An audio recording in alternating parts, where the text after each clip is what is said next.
Hey, hippie chick, cat guy, Skeeter B, what's up, guys? I'm sitting here watching my browser, my new Opera browsers screw up. Hey, Steve Running, let's start the show, guys. You're all here. Yeah. Prepare yourself. Hey, everybody. Hello. Prepare yourself. Prepare yourself.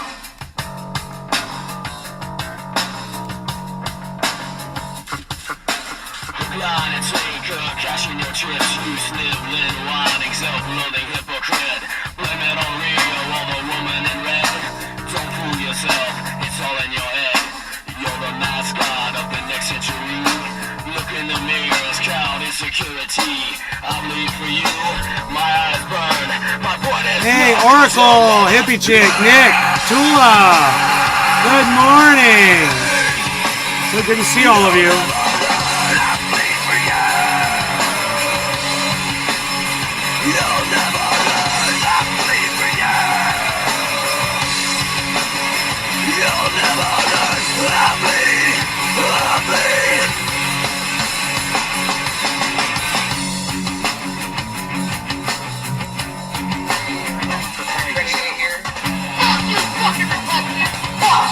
Fuck you, Michelle Bachman. Fuck you. Lying and dying is you as you read. Bulletin from your mouth. Fuck you, fucking Levi's jeans. Fuck you, fuck you. Straight up your loathsome little dick. Line and taker, cashing your chips. You sniveling, whining, self-loathing hypocrite. Blame it on Rio or the woman in red. Detroit Dabber. Josh G. What's up, everybody?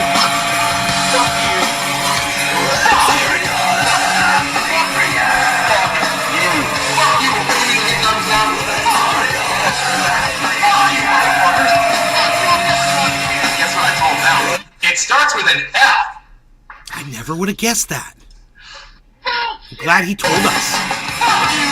Fuck you. Fuck you. Fuck you. Fuck you. Fuck you. Fuck you. Fuck you. Fuck you all motherfuckers. Fuck you. Fuck you. Fuck you, Chevron. Fuck you. Fuck you. Fuck you all. Fuck you, motherfuckers. Fuck you, Hollywood. Fuck you. Fuck you, motherfuckers. Fuck you. Hello, Trendies! Trendy Day reporting in live from Orlando, Florida. Home Trendy has down all things trendy. You'll find me and you the hashtag Trendies on all forums, sources, and sorts of social media, especially on Rumble. Listen to me. If you're not on Rumble, you're not really supporting the show as well as you could, giving me the free speech that I deserve, that we all deserve. So come to rumble.com/Dave's Garden or download the Rumble app to your phone and come watch this from Rumble. Please.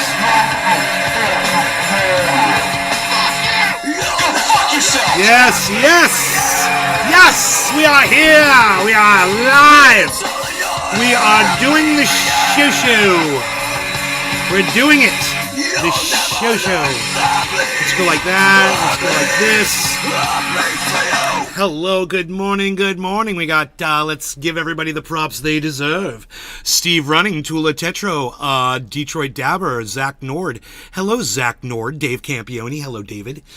We have also got in the Rumble sphere, we've got Hippie Chick, Cat Guy 555, Skeeter B, freaking Oracle from Canada, what? Nick the Stick, Josh G, Porta Johns 33, Tropical Thing is here on time, what? Tropical Thing, you're here on time, I don't believe it, what is going on with the world, it's getting crazy. Alright, so hello everybody, and I hope you're doing fantastic.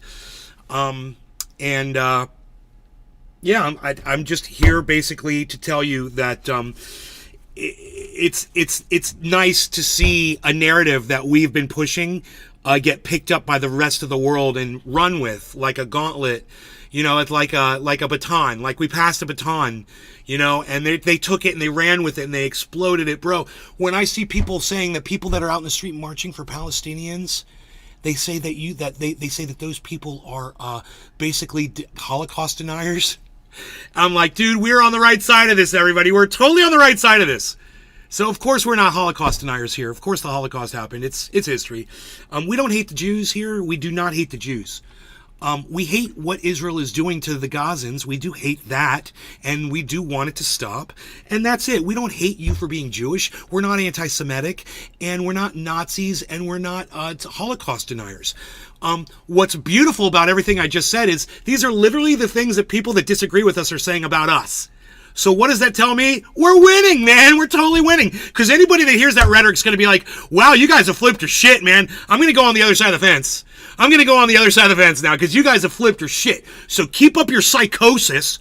Keep letting everybody know how crazy and stupid and dumb you are.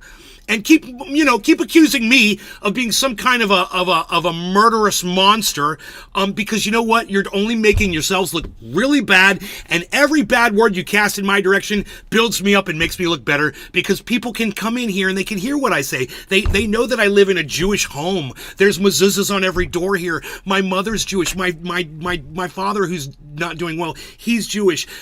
So you don't get to come in here and say that I'm some kind of an evil person for having an opinion, because I will shoot you down so fast. I will shoot you down. I will destroy your narrative so fast. And you know what? The beauty of everything I just said, nobody ever comes in here and argues these points with me. And I'll tell you why. Because in the past, a lot of people used to disagree with me on my stance on Israel. And they'd come in and they call me out on it and shit. Well, all those people now, they come back and they're like, dude, Nate's getting it right. And they want to be my friend again. I want to be your friend too. You're right. I was wrong. I was totally wrong. I'm on the correct side now. I've changed years ago. Hopefully you guys are coming with me. If you're still on the wrong side of this fence and you got the balls and you want to try to talk to me about it, I got plenty of ammunition to throw at you. So bring it, bring it. And I'll explain to you why you're wrong and we're all right and why you're outnumbered now. And the people on the other side of that fence are getting so outnumbered, you're getting surrounded with your own ignorance. And we're all out on the outside of that fence with our arms folded, shaking our heads, just waiting for you to hop over to our side. The side of truth, the side of humanity, the side of being human. Just caring about other people. I don't care whether you have an agreement or disagreement with these people. It doesn't matter. When you can look at something and say, call it what it is, then you're standing in the truth right with me. You're standing in the truth with all of us. And hopefully that's why all of you choose to watch this show.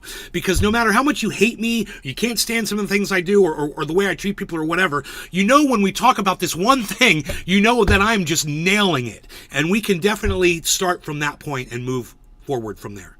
So, welcome to the show. If you're new, I love having you here. If you're not new and you've been coming back for a while, welcome back to the show. Crypto is down right now. It's down really low. If anybody's looking to purchase some, these are the opportunities we want to where we purchase crypto before it goes back up again. So if you're into that and you're looking to purchase, let me know. I'd love to hear from you. I did have the price up, but because my background isn't playing properly, if I have too many Opera windows open, it literally, if I have too many Opera windows open, it won't play. That background will stop playing. It starts getting choppy. So I had to close the windows that I use for monitoring crypto. Let me see if I have at least one open still. No, I closed them all, man. Just one. I would just love to see the price of Bitcoin, live on one more. Can I just have one more Opera window open, please? Just one more. I guess, I don't know, man. We'll see how it goes here. I just want to see the price of Bitcoin on screen, Dude, and this Opera goes full screen on me every time I move a window. I don't want it full screen. I don't know why it does that. Okay, here we go. Let's bring this up right here. Okay. Oops.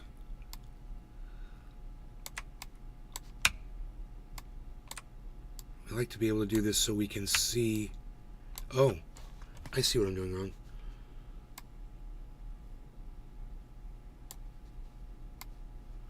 So I can see that the movement when we want to see it. We can see where we're at. 36.7, way down. This would be a time when I would buy right now. I would get $1,000 or I wouldn't even think about it. I'd buy some and give it to you. All right, Tula. Anyone else see what Taryn Manning said a few months back. Wow, what a year this has been. I don't know who Taryn Manning is, and I don't know what they said. I know who Peyton Manning is, I think, a football person, a quarterback. Is that Peyton Manning's wife? Taryn? I don't know. Good morning, Trenny Drewski. Watching from St. Croix Falls, Wisconsin. Took your advice, Nay. Jumped on Rumble. Looks much cleaner. Lordy Nordy. Lordy Nordy, did you take my advice? Who are you from YouTube? What was your YouTube name? Lordy Nordy, do you have a Cash App? Do you have the Cash App cash tag? Let me know your Cash App cash tag. I will send you Bitcoin right now for saying what you just said to me. How dare you? Zach? Zach, what's your Cash App cash tag? Cash App cash tag. Stat. Give it to me quick before I change my mind.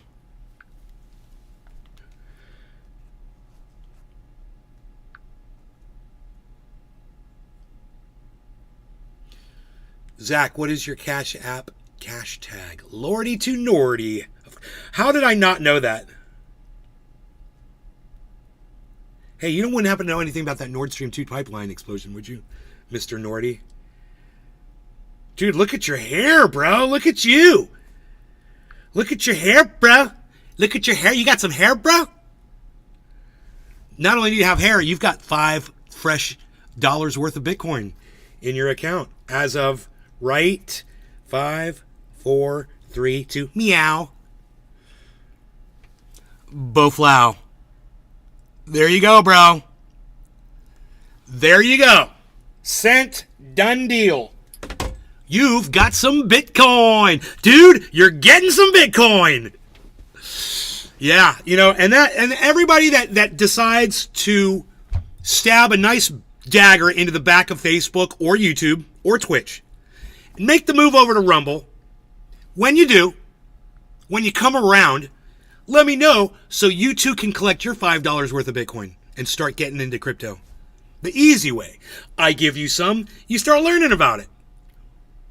36,771. Where are we going? Where are we going today? Are we going up or down? What are we doing? There's a giant inverse head and shoulders pattern, so we're going up. Well, there's a giant... wait. There's a double top, which I don't know if that's a thing. I don't know if a double top's a thing, but I don't think that's good. It's also on a regular head and shoulders pattern. So there's a bunch of regular head and shoulders patterns too. So when that happens, we want to look at the movement. The movement is moving downward slowly, which is great. That downward movement usually results in a spike upwards. Usually. So I just deleted Facebook. It feels good. Oh, I wish I could delete Facebook, man. I would love to delete all of my Facebook. I would love to. I really would. I just got so much work, so much history, so many of my videos then. When are we buying? Wahoo! This would be a great time right now. If you wanted to purchase crypto, if you wanted to get Bitcoin, I would say get it right now because it's down. Bitcoin is way down. My average buy-in on Bitcoin is 37,250. It's at 36,772 right now. So way under my purchase point. You'd be getting in way smarter than when I did.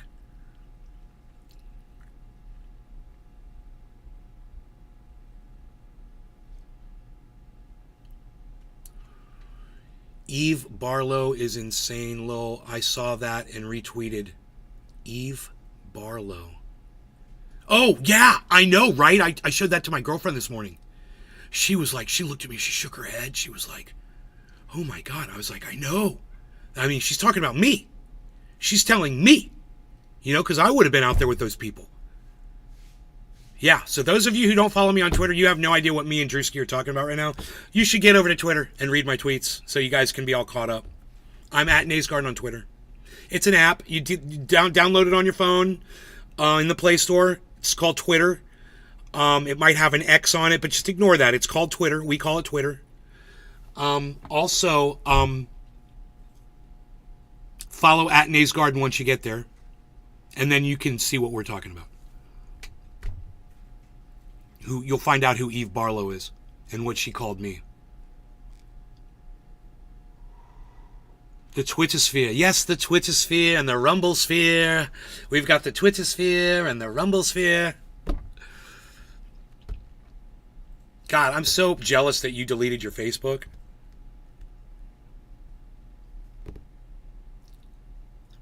The profile got compromised, but we'll have a private Facebook instead of public figure, not sure when. Okay, right on. Tula put up a video. So I had to pull over because I'm just like, I don't want to like cause crashes because I'm just so rooted right now. So I don't think I want to listen to this.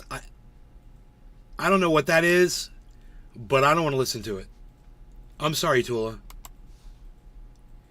You know I love you, but at the same time, that is not appropriate for this show. It's not appropriate for me. I don't know what she was going to say, but after reading the title, I'm like, why are we talking about that? Who is that?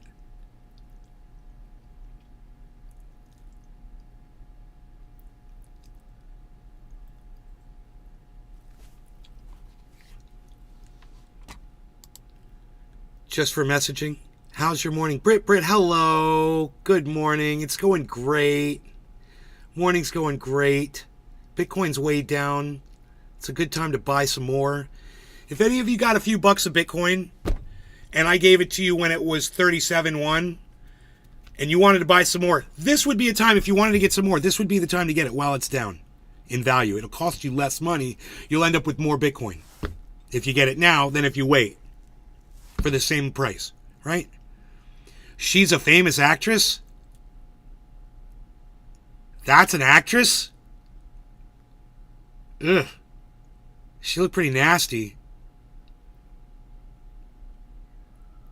But, I mean, whatever. I don't understand the subject matter. I don't want to understand the subject matter after reading the title.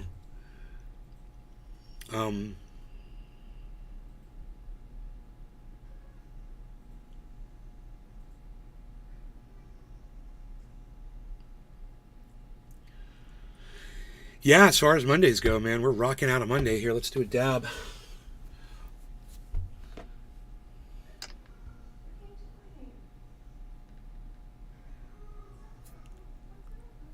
Rogi's in the bedroom crying. I don't know what's going on back there.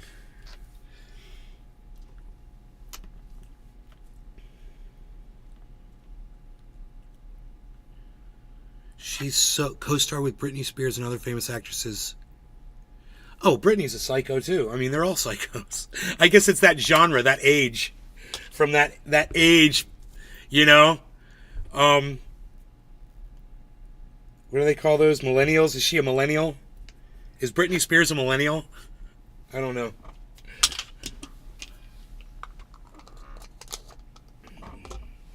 She's a gen something.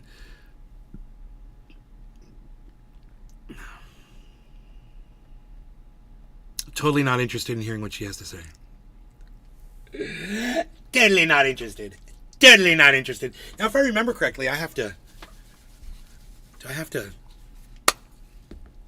Did I recharge this or not?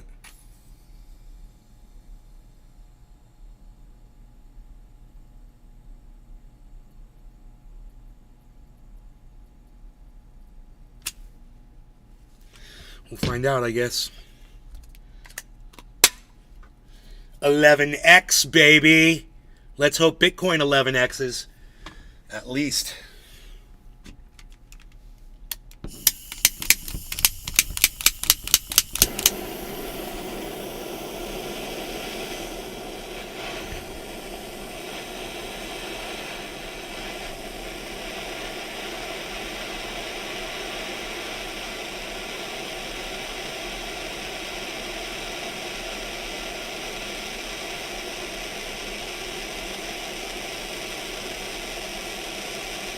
Yeah, crazy people. I mean, you know, people go crazy. And I feel bad for them, but I just assume not amplify their crazy words, you know? Everybody's losing their shit.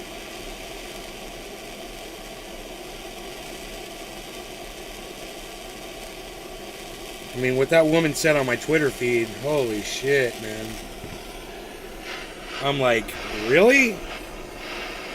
You guys are going to love that. I mean, if you're not on my Twitter yet to read what that woman said, and you know what? I wouldn't be surprised if you go to my Twitter and you don't even see it, because Elon sucks my dick so hard that when I post things, they're not even visible to my audience. They're completely shadow banned.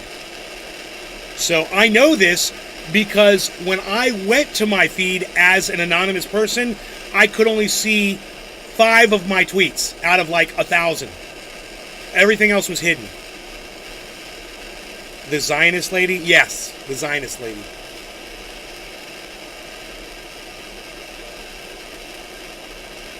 I mean, I wouldn't even call her a Zionist as much as I would just call her an annihilist. You know? She's an idiot. An annihilist. Not a nihilist, but an annihilist. She wants to annihilate everybody. I sit in my backyard, but I want the Master Nay to show me how it's done. It's just a stick frame, man, with some plastic. Get some nice, thick, good plastic. The plastic is the most important thing, and you're going to want to replace it every couple of years before the sun dries it out. 23 minutes in, we're going to smoke. Or you can get a pre-made, you can get one that's already built.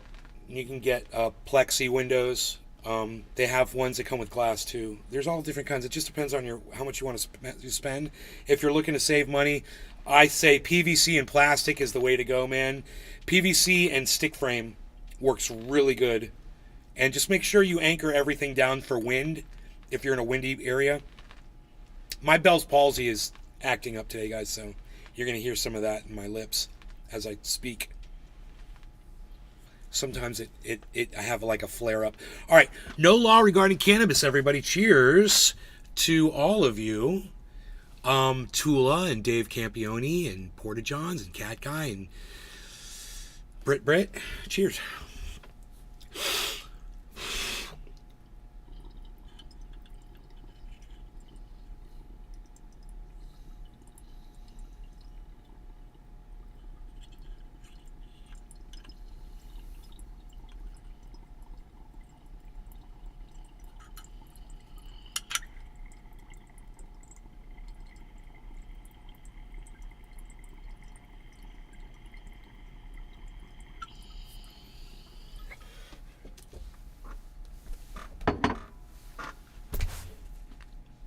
Porta Johns, you commented on that tweet?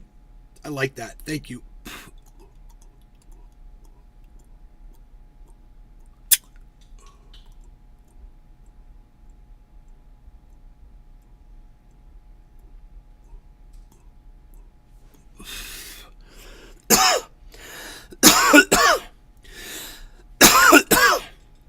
Yeah! What?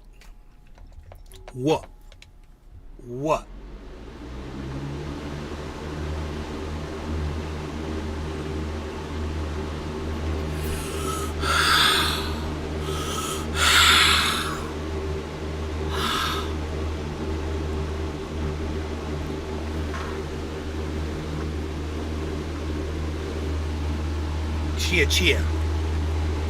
Chia. Chia.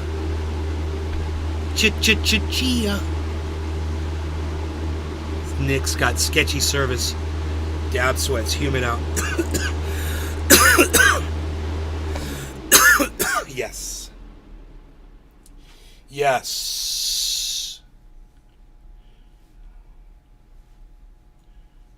Do we wish to purchase some cheaper Bitcoin today?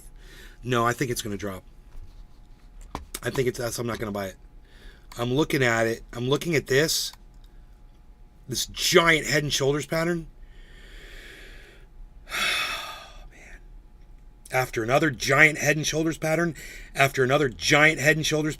Dude, it's like, oh my goodness gracious, man. I mean, yeah, each head and shoulders pattern is followed by an inverse head and shoulders pattern. But it's fighting, and it's working its way down. Can I assume that they're negating each other? And that downward movement is a bullish marker. Slow downward movement straight up leads to a spike up. Slow upwards movement leads to a spike down. It's almost that simple.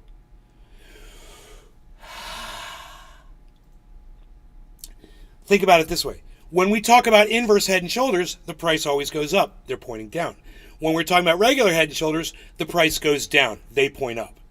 Right? It's opposite effect. Watch it over the 24 hours. That'll give you a really good idea of where it's headed. What do I think it's going to do? I think at some point it's going to spike upwards. Do I think that this would be a good time to buy? Yes, I really, really do. I want to know if anybody in my audience is going to purchase Bitcoin today at this lowered rate. Even if you're going to get like $5 worth. You going to throw good money after bad? Who's going to throw good money after bad with me? So we just put money in and we watch the value drop. That makes it bad money. Who's going to put good money in after bad now? Let me know in the chat.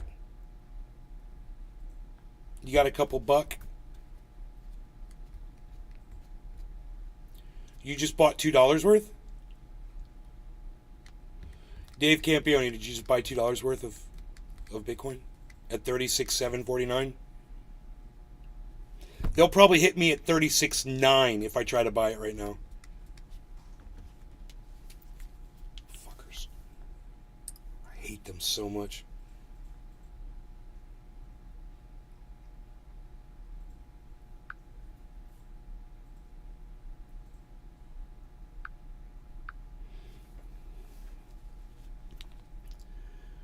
Dude.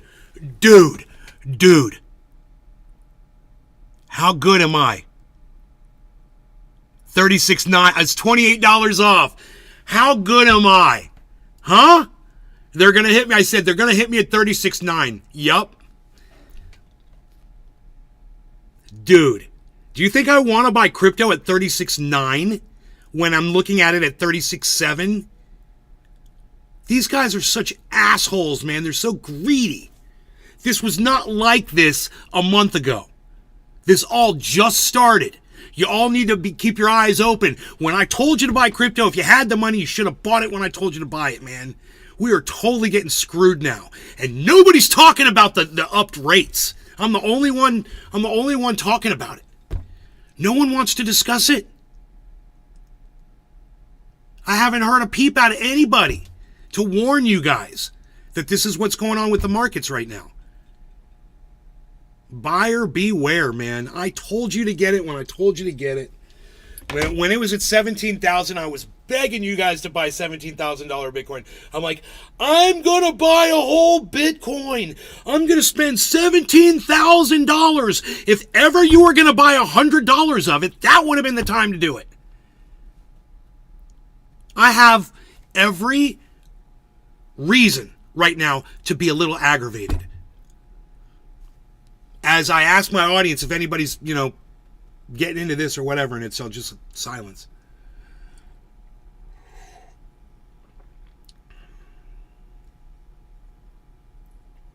Okay, good luck on the new job, Porter Johns. Don't trip by the dip. Too late. Tropical Thing says, that's bullshit.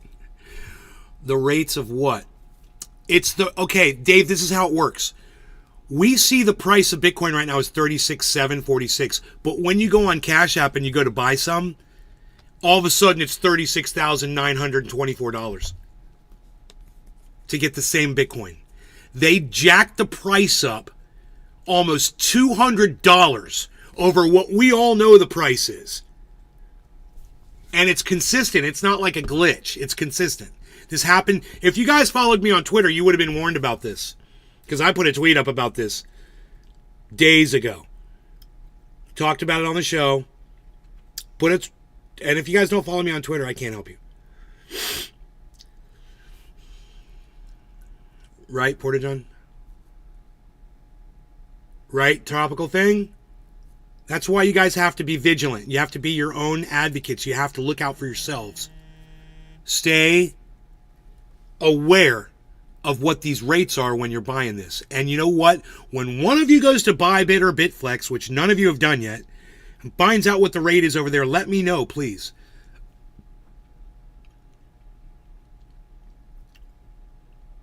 You were charged 22 cents when you bought $10 worth?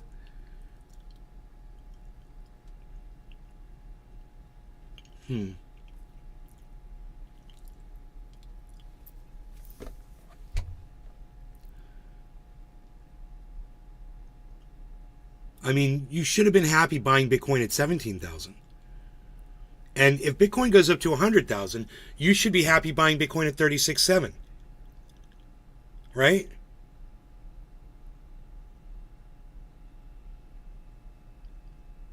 That's even more. You'd be making even more money on that jump than you would from the 17 to the 36. It's more than double. It's triple. Right? The 17 to 36 was just a double. 36 to 100,000, that's almost triple. So whether you wanted to buy the $100 then or you buy it right now, when this goes to 100,000, boom, if that's what you're thinking, if you think it's going to go to 100,000, do you think Bitcoin could go to 100,000? Bitcoin has proved a lot of people wrong in the industry. There's a lot of people who said this was never going to happen again. A lot of people are being made to look real stupid right now. In fact, people should be mining up all of their statements from a year ago, 2 years ago. Oh, the market's crashed. Bitcoin's good for nothing. It's not worth anything. You need to buy gold if you want to make money. I'm putting all my money in gold. Oh, yeah, don't buy Bitcoin. It's not going to do anything. Meanwhile, all of our money's doubled. How'd that gold do for you? Our money's literally doubled since then.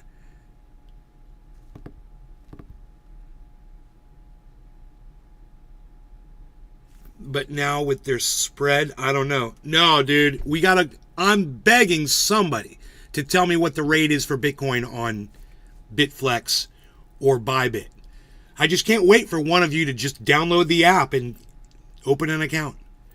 Use Carl the Moon's code and get an Apple Watch or some shit like that.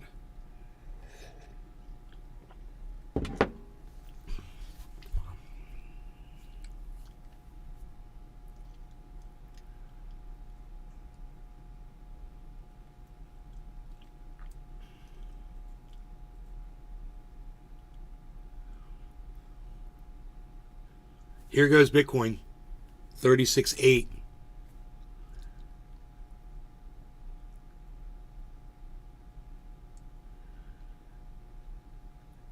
Dude, I wonder if this thing is quoting 37 yet.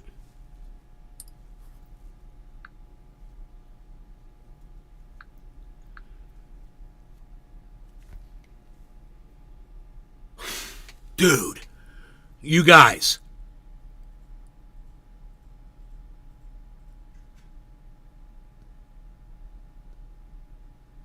I'm good, aren't I?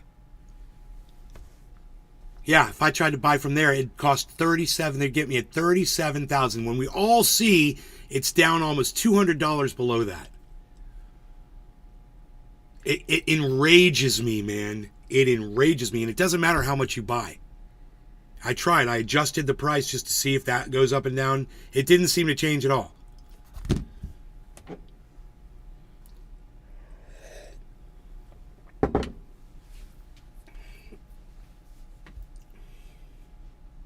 That's where they jack you. And you would forget to look at that if you hadn't been watching the show, learning about purchasing crypto.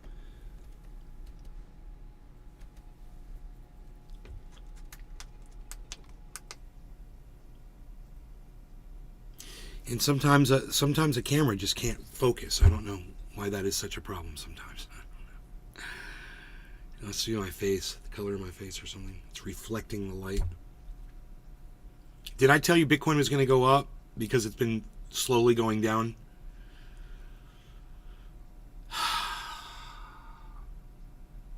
You want me to look at the last Head and Shoulders?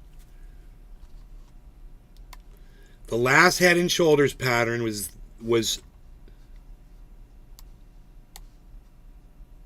this one right here. Here's the head, right? You go all the way up to here. That's the shoulder. Well, that's the where it started, right? It's not the shoulder, but. So this is at 37. This is at. Oh my Jesus Christ.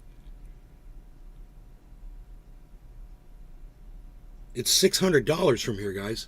It's going to go up $600. So 37,400, guys. That's my prediction. I was $100 off yesterday. My prediction is that we're going up to $37,400. And it's going to have, it's happening right now. I mean, this is bullshit.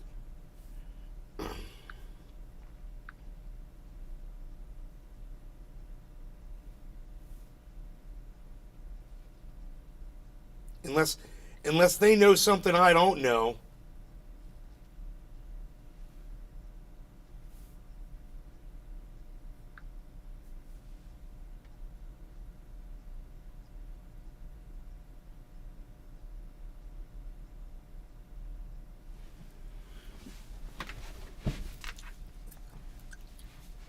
Now, if you went to my Twitter, were you able to see the posts that we're talking about on Twitter? Those of you who went to my Twitter when I told you to go to my Twitter, I was like, go check out my Twitter, go read my Twitter, go see what this lady said, blah, blah, blah. When you went there, were you able to see that post on my Twitter? Cash App CEO. Bro, after these rates, yeah, I could believe someone shot the Cash App CEO. Totally. I have no problem believing that. Lordy Nordy, it was their tropical thing, yes.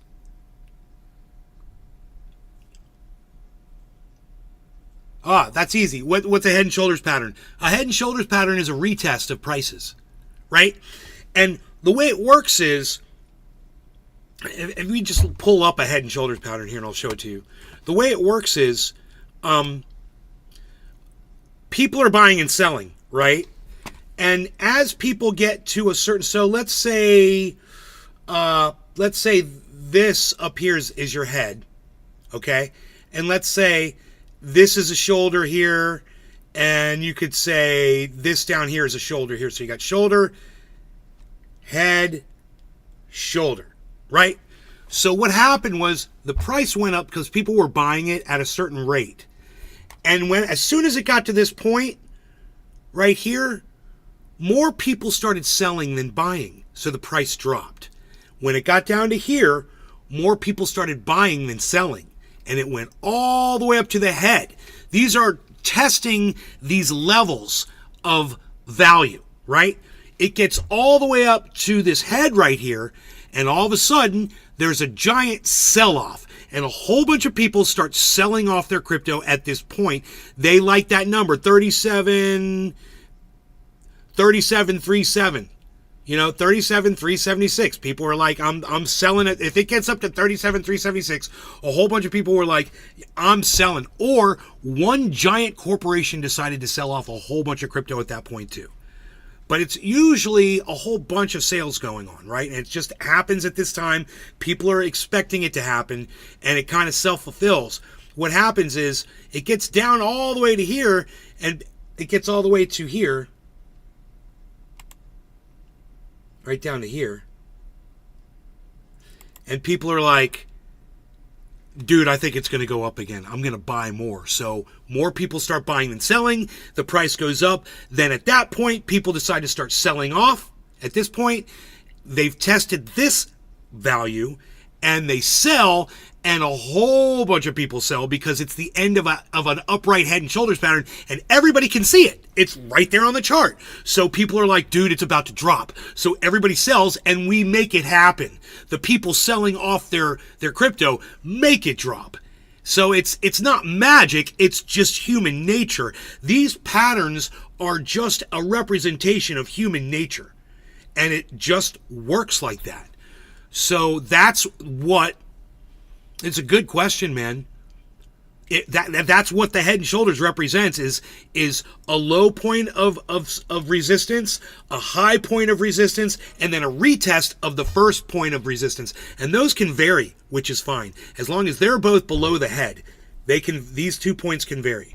You want to look previously and see if there's corresponding points of resistance at that exact same place, so you get an idea where they might reside before they hit.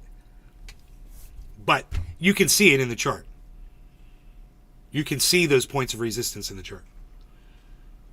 I mean, this one specifically. Through here. This is right in between both of those shoulders. This whole point of resistance here. All the way down to here even. Because look, if you go across, it was below there. And once it dropped under these points of resistance over here, people started buying. Because they recognized. So what happened right now is we had a big Head and Shoulders, and people saw it, but it got followed by an inverse Head and Shoulders pattern. And the last pattern is what dictates the movement. That's what we've learned. The other thing that dictates the movement, there's 2 other things. There's the trend. Which way is it trending? Is it trending upwards or is it trending downwards? There's that. And then there's the pattern that it's establishing that you see forming, and people play into it. People like me play into it.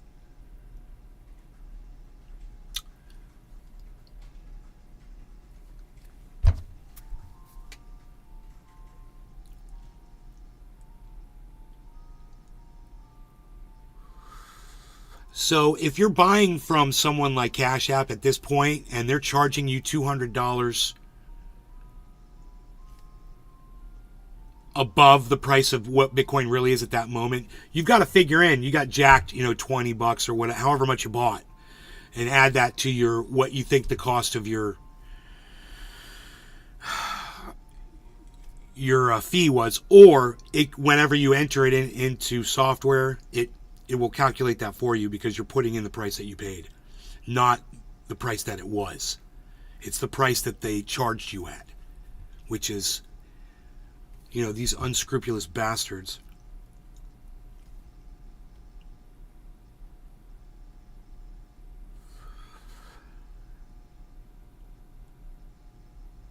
So my prediction is $37,400 for today. And that could be within the next, it could be in the next few minutes. It could be in the next 12 to 24 hours. It just depends. But the movement, I believe it's already trying to break out of this. It's in a falling wedge pattern, and I believe it's trying to break out above it right now. It's got resistance to hit at 37,000. So it should run up pretty quick right now. It already is. We were at 36.7 before, right? So now we're at 36.830. It's moving up slightly. We're getting a good bounce. And this is an inverse Head and Shoulders pattern that we're playing off of, including a falling wedge pattern. A slow falling wedge pattern over the last 12 hours.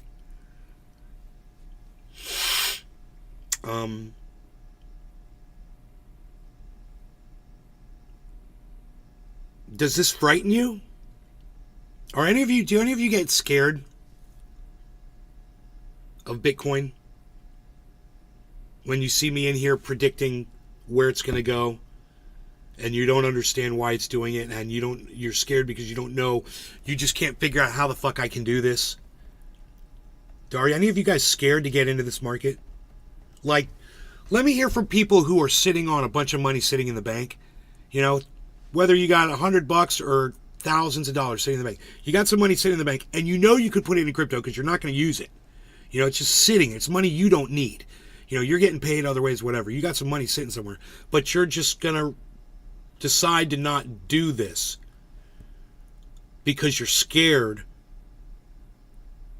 that you're going to lose all your money. Let me hear from you guys. You're like, dude, I've been watching you do this for 2 years. I've watched you get ripped off. I've watched you lose money. I've watched you make money.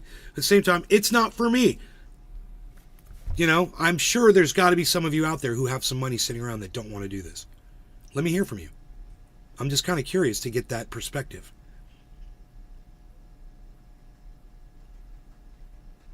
I don't mind taking all these risks for you guys. Because the way I see it, the people who could really benefit from this are the people who need money to survive. You know? Because you might not have a lot of it. It's a learning opportunity and you're giving us the tools we need to invest. Of course, Porter Johns, is well said. Thank you. I hope so. You know, I want you guys to be able to look at these markets and understand we're on a 24-hour chart, a line chart, right? You can do this anywhere on any crypto. And we're reading what Bitcoin generally does, what we've seen it do, because we're watching it. We're keeping our eye on it. We're learning how it moves and how it breathes.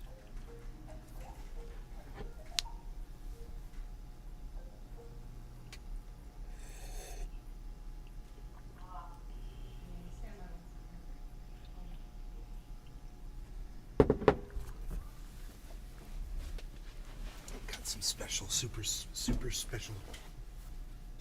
Oh, you going somewhere else? Okay. Cool. I could tell something was going down, but it's all taken care of.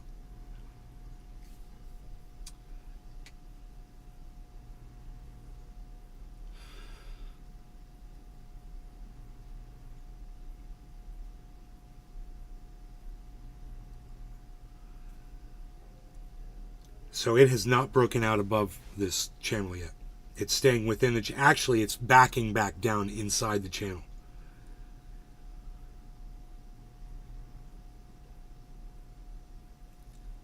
So, as soon as it breaks out above the channel... I mean, these are really easy to see. They're just straight line. You just draw them with your brain. You can just see them, you know? This is an easy one, guys. Look. This one just goes... right? You see that line there, right? You guys see that line. You can draw that line with your mind, right? It's pretty simple, right? And then you come down here and you draw another line. You can go all the way from back here and go, right? So you got these, that's a channel. And you see that channel and you see, because this one's taller, so it's a wedge pattern. Now, what's it doing? It's closing, and as it closes, it gets tighter and tighter and tighter. It becomes unsustainable to the point that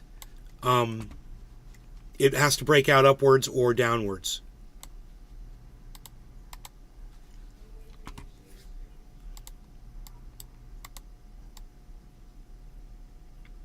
Right?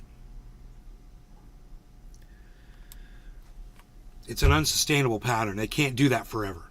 So it's either going to break out upwards or downwards. What's it doing right now? Well, at 876, you want to break out above this channel. When it hits 900, it's above the channel. And that's a breakout. Once it breaks out, it moves up. Here we go. You guys want to see it happen? See it breaking the line? You should all be able to see a line right here with your mind. You should be able to see just a line. And it's just right, the line is right about where that dot is. It's just about lined up perfectly. And we are just about to break above that line. It is so close. So this is, and you'll see, it's hesitating here because that is the point of resistance. When it hits 880, it's like selling off. Too many people are selling. Too many people are selling. Too many people are selling. When more people start buying at 880, we're going to break through. Then that are selling off. That's all that is, man. 887. Look at this. 888. 890. It's just got to go up $10 more, man. And that will be a clear breakout.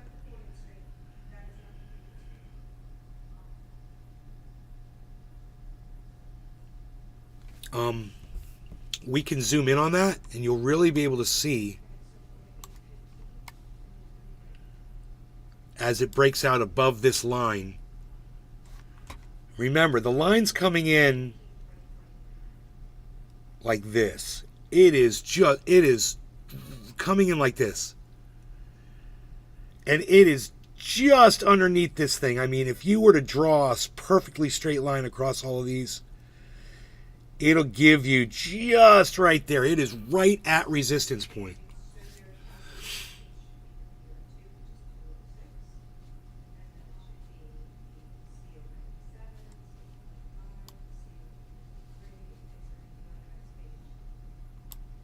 As soon as that hits 36.9, man, we're going to take a look and see what it looks like. We just formed a double bottom.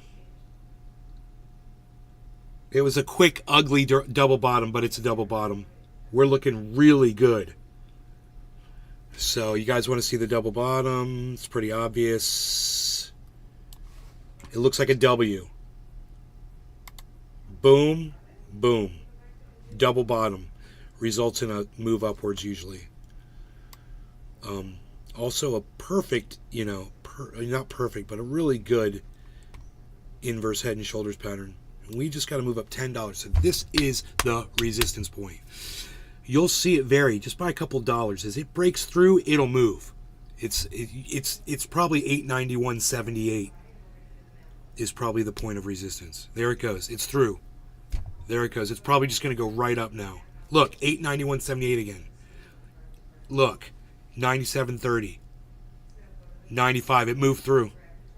It just got through that one spot.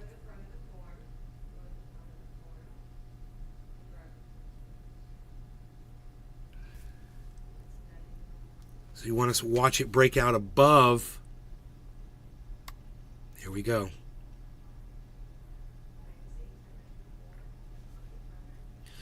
Watch it break out above our line here. There it goes. And you can see it going, and now it's freely moving, guys. You can see it's just freely moving because it's broken through.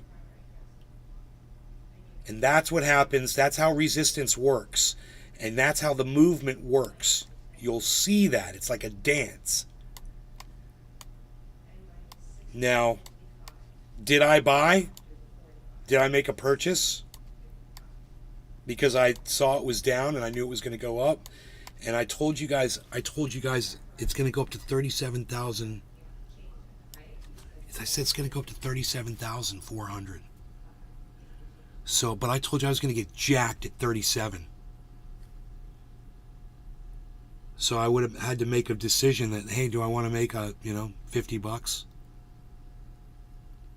overall, because that's all I'll make probably. Is that how I want, or would I rather my money just sit in the bank right now and not make anything at all?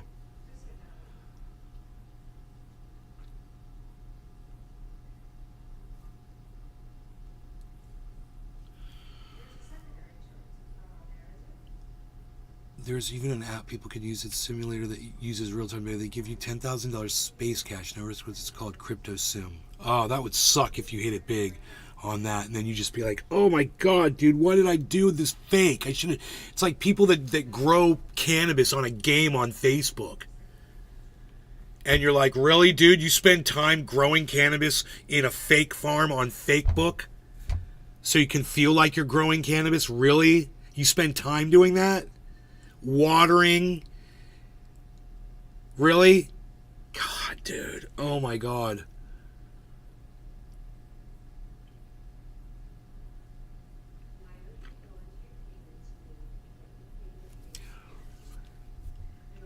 Dude, we had a massive rejection at 9:10.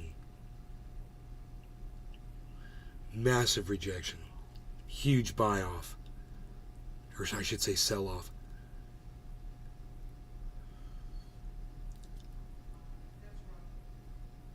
Is the volume coming up? Yeah, the volume's coming up. You're right, bro. You can see it at the bottom of the screen there, guys. See those gray bars? The very bottom right of the screen? Those are your volume bars. That's good. Enter the dragon, man. Let's see what happens. These are exciting times.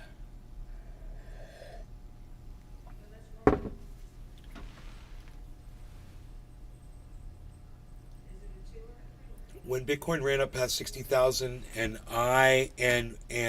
we were buying it, I learned a lesson, John Doe. Yeah. I'll be buying $68,000 Bitcoin, I bet. Because people be saying, yeah, it's going to $1 million. I'll be like, I'm buying more. I'm totally buying more.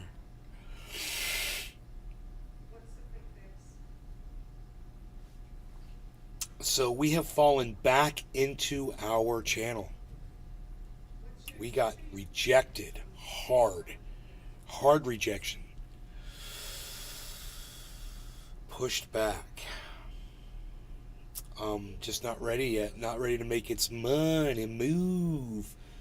But with these beautiful patterns forming, man, I don't see it going anywhere else.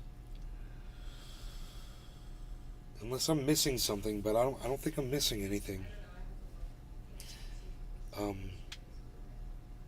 Unless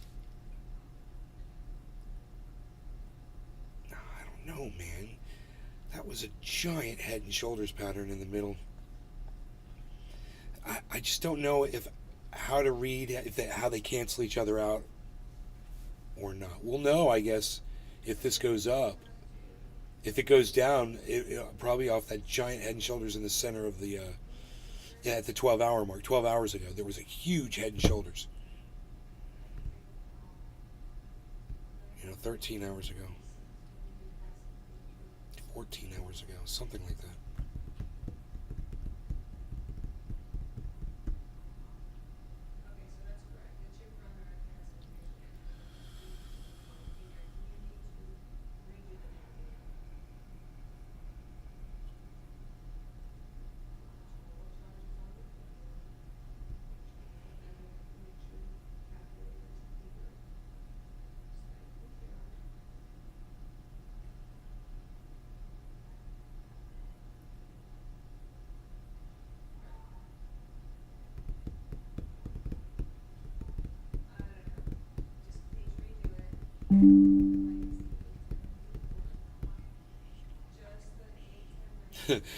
Brian Stelter reacts to Trump's rhetoric on Veterans Day. Like, does anybody care about his shit talking?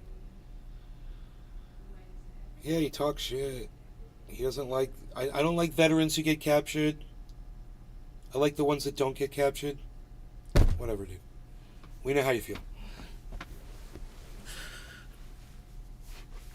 What's your favorite Bible verse? I like them all. I think the whole book, is a great work of art unto itself. It shouldn't be taken in pieces. It should be taken as a whole.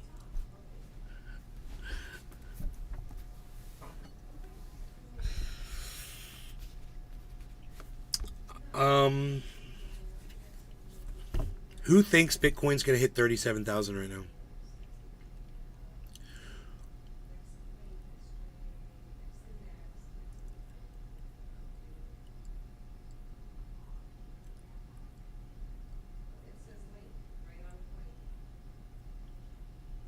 Drewski does? Go Drewski. I'm with you, buddy.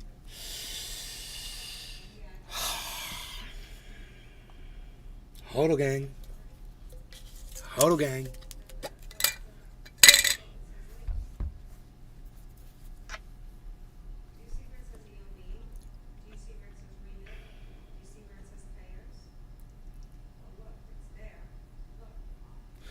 I wonder how Harmony's doing right now.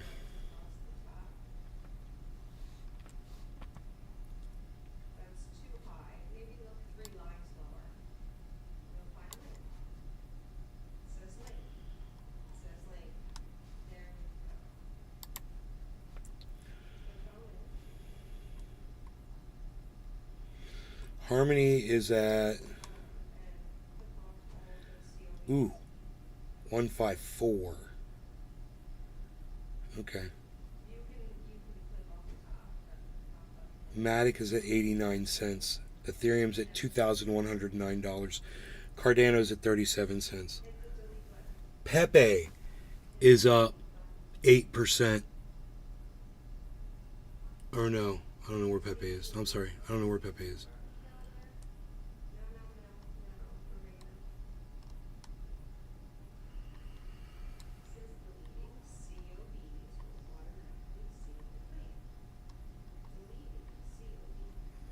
don't have Pepe on here. I don't think I'm tracking Pepe. Pepe. Pepe.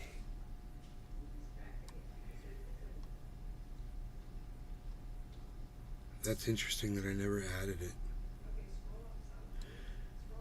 Maybe I couldn't add it before or something. I don't know. But I think Pepe's actually doing good.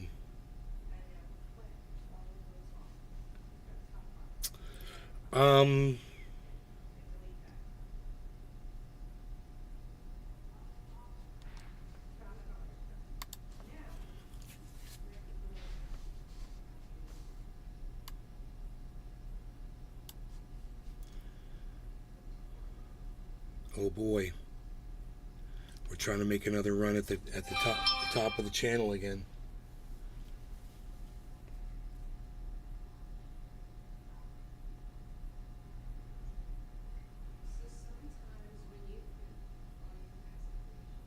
Dude's at my front door. Okay. He dropped off boxes, I think.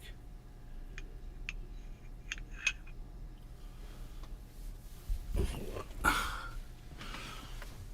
be right back.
Crazy.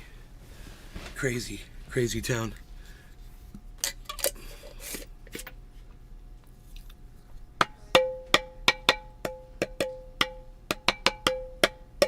Top of the morning to you. Hey, bro, what's up? I've seen how long it was going to take you to notice me, so I said something. I was like this. How long have you been here for? Like 2 minutes, maybe. Oh, so I wasn't here when you got here? No, it was an empty chair. That's funny. You walked in right. I mean, I just got up to check the door. That's so funny.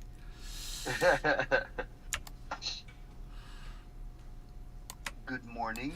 Good morning, morning. everybody. I did. I see Bitcoin's just dancing around 37 for freaking 3 days now. 2 days now. Dude, we're breaking up out of a channel right now. I was just telling everybody about it, and Yeah. that now you guys can see it's breaking out above the channel. So that's exciting, right? You guys can all see it now. You can see this is the prediction I just made. I told them it's going up to 37.4. I asked them, I was like, do you think I bought any? I'm asking, no one will answer me. I'm like, do you guys think I bought any? You know, if I bought it, it would be at 37. Yeah. They charged me at 37,000, bro. Do you think I What? bought? Yeah. So do you think I would have bought any at 37? I mean, you know, because look, it's at 36.9. It's man. It's still under the value of where I bought it. You know, where I would have bought it. Well, I think you bought that 1,000 worth. Oh, you think I bought $1,000 worth, Drewski? Anybody else? Drewski Hold says. on, let me go to the Rumble. Drewski bought $10. When I said it, he bought $10 worth. Uh-huh. It's at 940. I'd still be, bro, if I had bought it, it's still underwater. Still 30, it's not even 37. So why aren't you buying like when it's under 37? Or They're are charging me, I'm trying to, but they're charging me $200 over the current value Oh wow. on that And specific. now let me ask you, like if they're using Ether, right? If they're using ETH to fucking for gas transfers or whatever, what how, can't you use your own ETH, right? You're using your own ETH, right? But you just gotta wait for the price to go down for you to be able to make the. Yeah, don't use ETH, dude. ETH is super expensive. Just don't use Ethereum. I wouldn't even use that fucking. Okay. Yeah, it's a scam. Polygon Matic, way better, bro. Way cheaper. Yeah. Harmony, super cheap. Yeah, you have to look at that. And there's some Ethereum transactions that are cheap, but so make sure you always just look and read before you hit send. Read all the fine print. Read what they're charging you. Because it'll say, bro, say you want to send me $50 of Ethereum, they'll charge you $100 of Ethereum to send me $50 of Ethereum. So you got to watch that shit. They will literally pull shit like that. Wow. Yes. So just Yeah, I remember on MetaMask. Remember when we did the world's the Ethereum. first, Yes. Yes. Transaction. Yes, that was world's great. first- Yep, damn right. We did that shit. That's dog. right, We son. did that shit. Hey, bro. We did that shit live. Yeah, we broke barriers that day, man. So, Drewski says, I think it's going to 38. Well, I tell you right now, it's going to 36.4. I mean, 37.4. But it's broken out of the channel. I told everybody it's going to, once it breaks out of the channel, it goes. But what I want to know is from anybody else is if you thought I purchased some or not, knowing that I'd still be underwater. And Drewski said, I think you bought $1,000 worth. Anybody else? Anybody else want to guess whether I did or under a didn't? band. You probably bought under a band's worth. 900 or something. Anybody want to guess what I did? Or do you think I was like, dude, I'm not going to purchase it because fucking it's not even at 37. They're charging me at 37. Why the fuck should I want to buy this? And it's going to be 37. It's not even going to be 37 until it hits 37. And I'm just completely... Oh, Hippie Chick says, yeah, I think you bought. Tropical's like, yeah, of course. 11 or 12,000. Cat Guy says 11 or 12,000. I'm going to say you haven't bought yet. Slightly regretted it.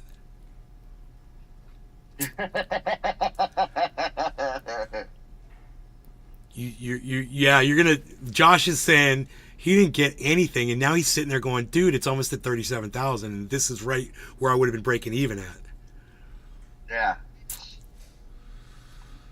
962, but it's just gonna drop. It's not gonna hit that.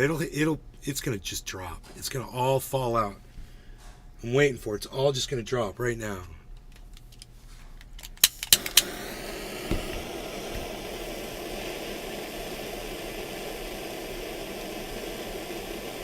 $966. What is that? What is 965, dude? We were at 36.7 this morning.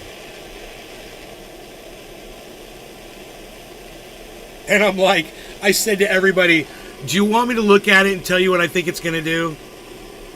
I'm like, all right. I start looking at it. I'm like, oh my God, there's a giant regular head and shoulders pattern. I was like, but every head and shoulders pattern got negated by an inverse head and shoulders. 994, 37,000. Wow. Somebody just broke even on its $2,500 Bitcoin purchase.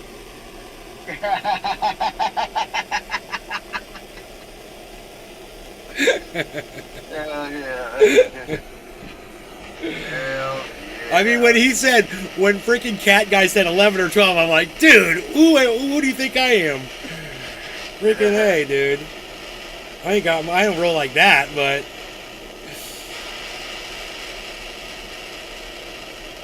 I'm just like, it could sit in the bank and do nothing for me, or it could just have made me some money, you know?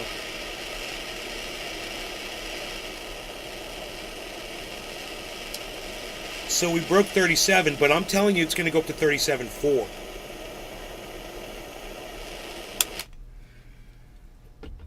So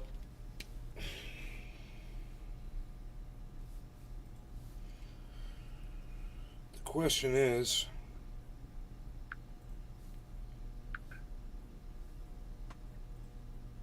He said I made that little, little 2,500.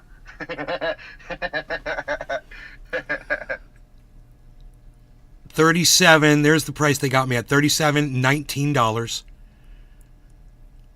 0.0666 Bitcoin. 2468. 666, son. Because that's how we do it up in the garden. All satanic and shit. We're getting all satanic up in here. All hail Satan.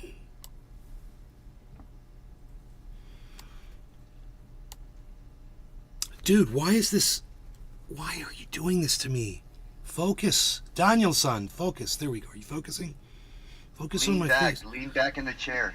Lean back in the chair. Good idea. Good idea. I'll act like a big eyeball.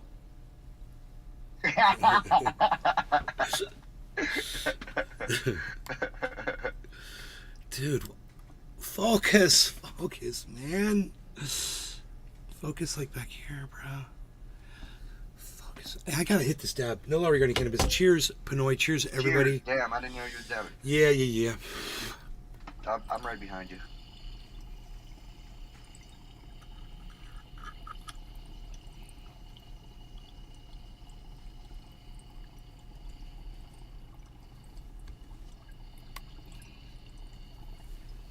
Oh yeah, brother.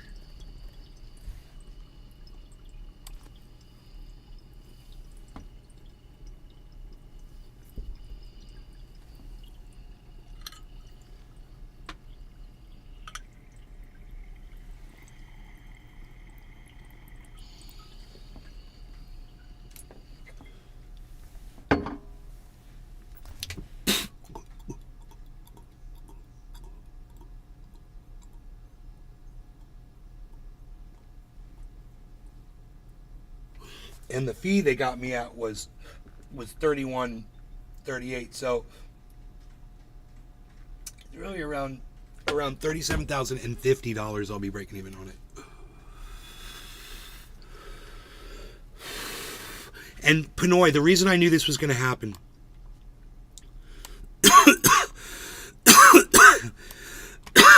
Can you look at the screen? Yes. Right here. If you follow my arrow right here, there's a line that's being made Right. from all of this resistance. It's like barrel, barrel, barrel, barrel, barrel, barrel, Right. barrel. And I had my mouse way down here, and I said to everybody, as soon as we get up to right here, we're going to break out above. This is a channel. And I said, we're going to break out of this channel, and we're going to go up. There were a bunch of indicators. There were the other patterns I like to talk about, double bottoms, and head and shoulders, and all that shit was going on at the same time. So there were, and plus the movement of the market and all of that. So Right. Anybody that watches this show consistently, you guys are starting to get it, and you're going to be able to do this on your own soon enough. Just keep tuning in, keep paying attention, man. Who's got the highest fees? Cat Guy, here's what you do.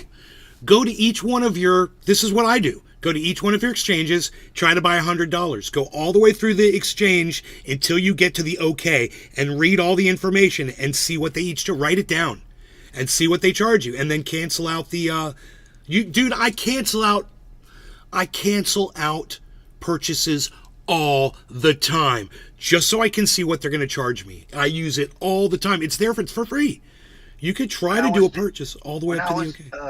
When I was buying crypto, I was buying it. Remember, I was buying it from Robinhood and a couple other sites. I found that when I bought stuff off of through the MetaMask, they're like MetaMask has this way of being able to buy crypto through it, and then it goes to your wallet, whatever.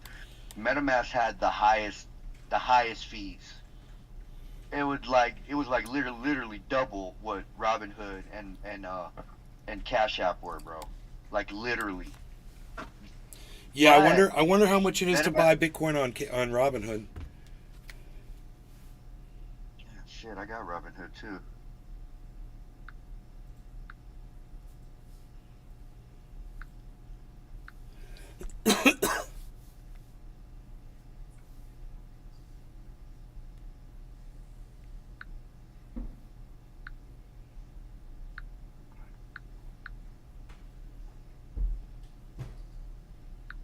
Not enough buying power.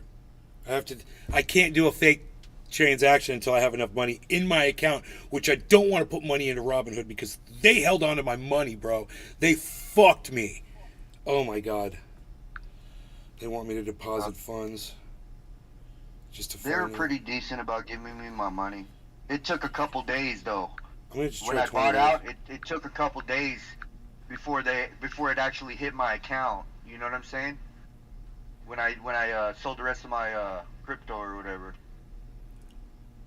37. No, they're jacking it up. $100 over the value. Exactly $100. $97,100. That's what they're charging on Robinhood for $20 worth. That's wild. Yeah, because I did have $20 sitting in the account. Do I have any Bitcoin over there? I've got $17 of Bitcoin sitting on Robinhood. I've got $820 of Tesla sitting on Robinhood. And I got $220 of Shopify, hippie chick. Shopify. I got XRT, $375 worth of XRT.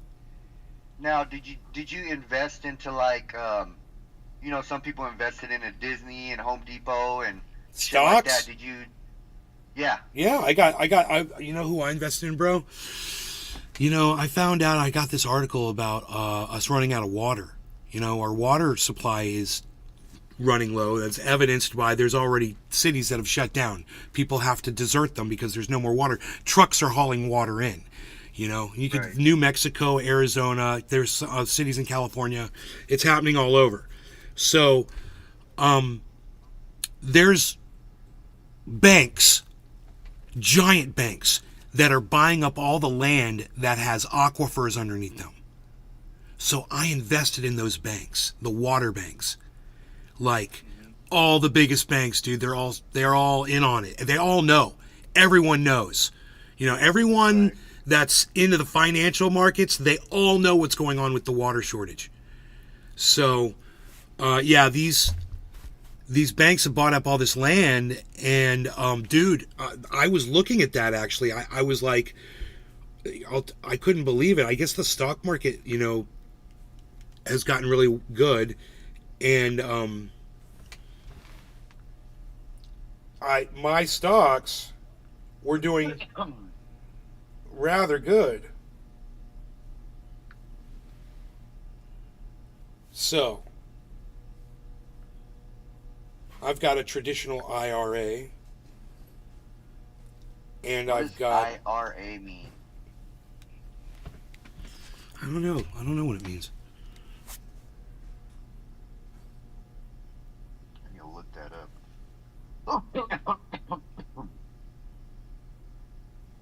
Investment something account?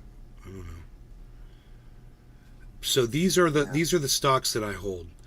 BCS, BX, C, Coin, DB, GS, HSBC, JPM, NCV, Oh, PayPal, SDGR, and UBS. Those are all the biggest banks. And, you know, a little PayPal and a little bit of Coinbase, which I got screwed over on the Coinbase. And I'm individual retirement account, IRA. individual retirement account? Yeah. Huh. Look, hippie chick said it too, right there in the bottom.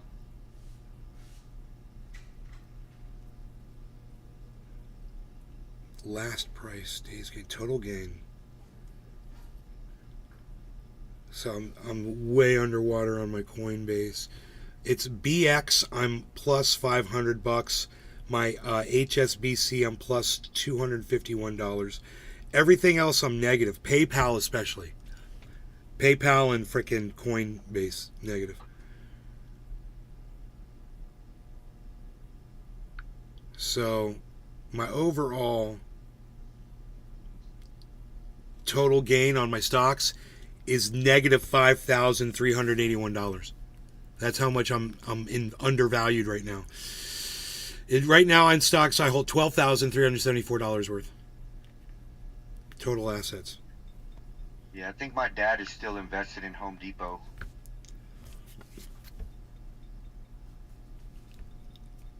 So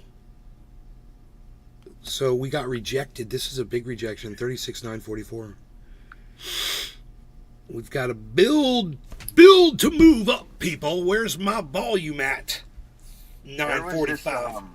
945 is last year I was following this other crypto guy. I don't follow him no more because he was just saying a bunch of nonsense last time I seen him. But I was following this dude, and was it XRP?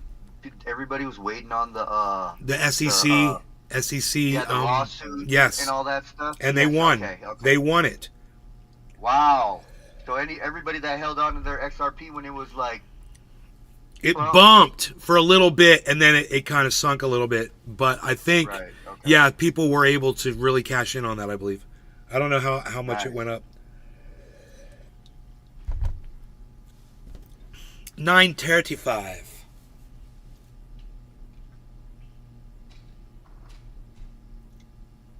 We've got some support coming up here. Hopefully, let's not fall through it. At 900, there should be good support. What are the signs that you see that signals that you know it's going to be a serious push, and it's going to go up? What are the signs on the chart? That you're looking I'm looking at a falling pattern that's nice and even, like making a channel going downward slowly. Yes. Right. Okay. That usually results in a spike upwards. And I'm also looking for the inverse head and shoulders pattern, which is a head pointed downwards and two shoulders on both sides pointed downwards. And if you see two of those in a row, that makes a double bottom. We've got all of that going on right now. We've got all of that. That's a good ass idea, bro. Why haven't you made your own coin yet? Like the trendy coin. I don't know. Just, my girlfriend and I literally just watched a video about how to make your own coin. It was interesting. It was an interesting video on YouTube. There's a whole bunch of videos on YouTube how to make your own cryptocurrency. It's free. Coin. It's free. That'd be sick. It's free. You just got to sit there and do all the coding. It's all copying and pasting. This guy tells you exactly what to copy and paste. He's like, come up with a name, do this, do that, assign how many coins you want to mint. He's like, the only thing is you got to get it up on an exchange. You got what the hell? You got to get it up on an exchange.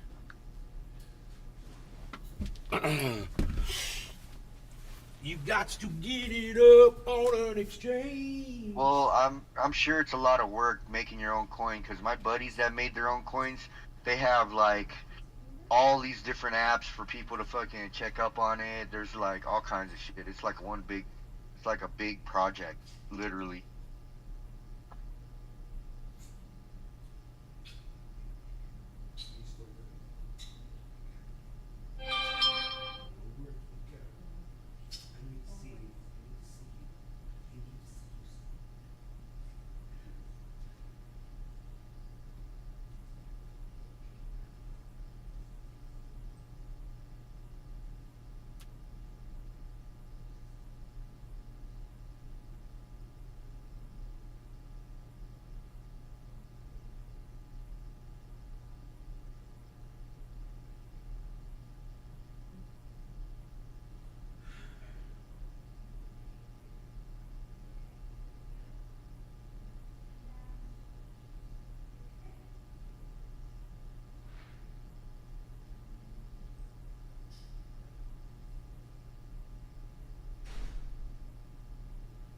Right.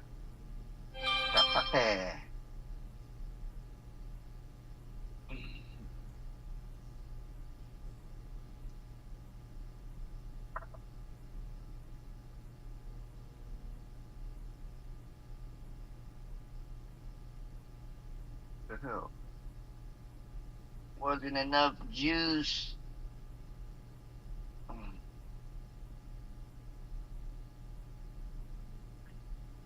Yeah, dude, gas is getting cheaper, bro. I buy premium gas only for my car because it won't take anything else, and it was 5.10 in some spots, which is fucking crazy over here, dude. Usually it's like $6, 5.50. You know what I'm saying? Yeah, it's definitely gone down, brother.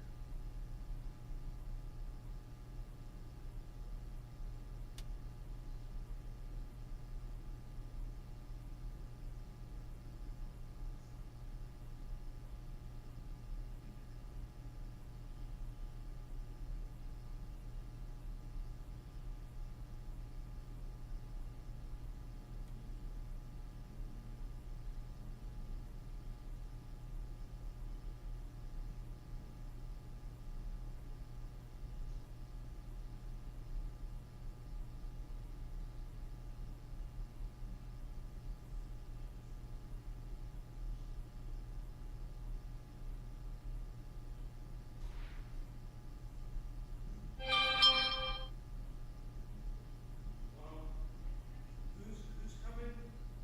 She's out there. Yes.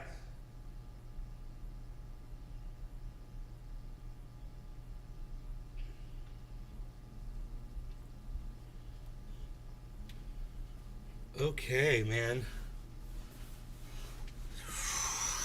All right. Well, all right. What's going on with the Bitcoin 36,920? Okay, it dropped. That's cool. We're cool. We're good. It's cool. It's cool. We're cool. It's cool. Everything's good, man. Everything's good. You know why? It's not a free fall. It's retaining its position right here. And I told you there's resistance, there's support at 900. So we're looking really good at 935, man. It could bounce around. By resistance, you mean it slows down around 900. Bro, and I'll show you why. You see it in the chart as you look right here. So 900 is 36. Okay, 36,950. Here's 36,9. There's 37. Right, this Cheers, whole guys. Cheers, everybody. this whole area right here, where my mouse is previous points of support. Right, you just put your mouse right there and you can see. So if it goes underneath, which it is doing right now, actually, we don't want it to go under 900. It's falling underneath it. So our next line of support is way down here at it's 900. 900, man. This is it. This is it. This is make it or break it right here, man. If we go under 900, we could drop big time. So that's what happened in the previous 24 hours.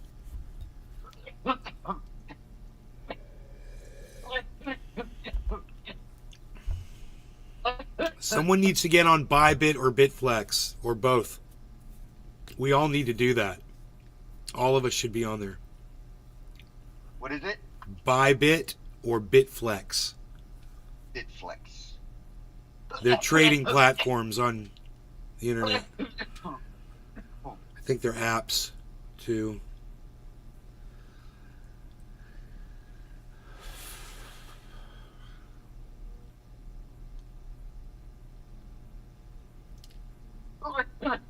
Oh, cheers, guys. Cheers. Carl the Moon has a code that you win something like an Apple Watch or something if you use his code. If you go to Carl the Moon's YouTube channel, go to any one of his videos, it'll be at the bottom of his video in the description of his code for Bitflex or Bybit. You can use it for both. We're getting a great bounce here, guys. A fantastic, beautiful, wonderful bounce, which is exactly what we needed. So what that means is we've got activity at this level. So it could build from here. We might end up with a nice pennant, and if the pennant forms downwards, then it'll shoot upwards. So it's okay if it works down from this. We've already got the flagpole. The flagpole's basically up, and now we see the beginnings of a pennant forming. So It's okay if it drops from here. It goes up, goes down, goes up, goes down, goes up, goes down, and then boom, shoots upwards again.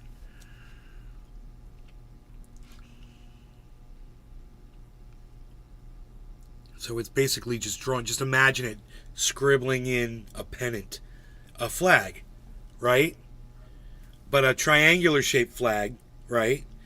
And the one that goes downwards are the ones we like. If it's going upwards, if it's a pennant going upwards, that will result in a drop. It's like that with almost every pattern. If it's trending upwards, it drops. If it's trending downwards, it goes up when it breaks out. Generally, you have to look at all the other indicators while you're looking at that on the 24-hour charts, which is all I'm looking at. Everyone always told me, Nate, don't look at the 24-hour charts. It's the wrong chart. You're in the wrong thing. Don't be looking at that. You're in the 1 minute. You're in the 1 minute. You're in the 24-hour. Blah blah. I'm like, it's where I'm most comfortable. It's where I'm most comfortable.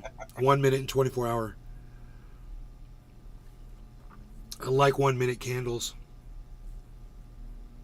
I understand them. I understand the wicks. Do you explain it, bro? This is why your people watching is gonna start getting bigger and bigger, because I've watched a bunch of different guys that talk about the signs and the little fucking squiggly lines, the candle tops or whatever, the candle wicks, whatever. You explain it in a way that most people can understand. A lot of dudes that make these videos are straight nerds. I mean, I'm no offense. They're straight nerds, and like they speak in a language that a lot of the population don't speak. You know, it's like very, very big words and all that stuff. You actually explain it to where I can understand you.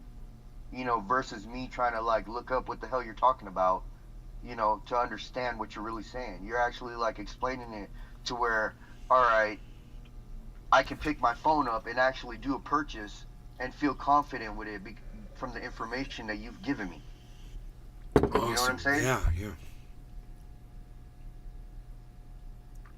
And people, bro, all you guys out there, you can see what I'm talking about. Go watch those other dudes that be explaining like the signs and all that shit, and it's just like we're not even speaking English.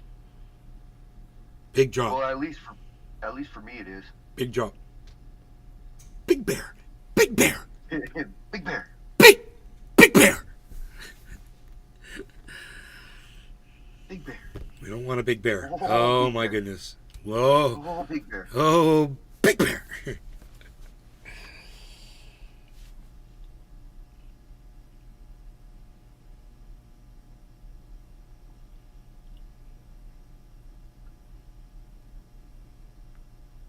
This is a nail biter, bro, because I said it's going to 37.4. It is. It's only been climbing. I mean, it has its little dips that scare the shit out of people, but This was hopefully a fake out. It wasn't a free fall, luckily, but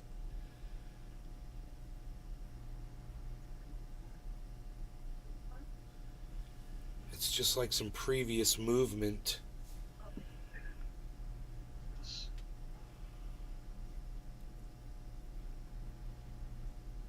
Nah, it's looking good. It's been in the red for a minute, man. It can only go up from here. Where's my whales at? Let's get whaley. Get in here with your big wallets.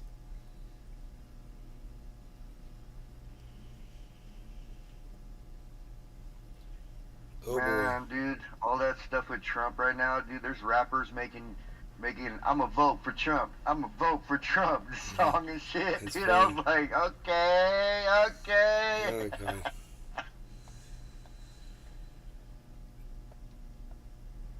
They've got when Trump went into the prison, he had those people in prison for the January 6th do a song.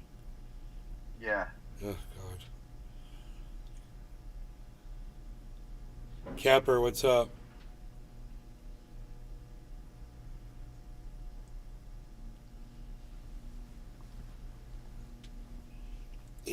90.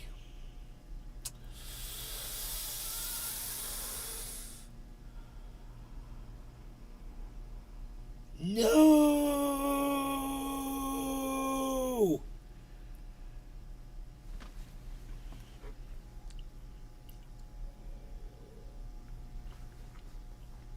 I'm waiting for my big buy-in. Come on, folks.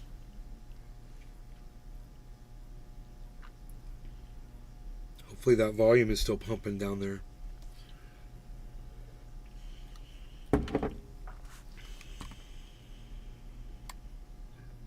Oh, it is. Wow. I mean, these volume markers are so smooth. It's like I don't know if that's volume or not. It doesn't seem like they're volume markers.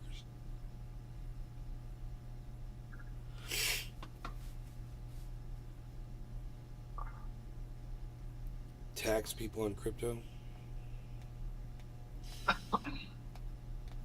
Oh, anything you make a gain on, you got to pay tax on.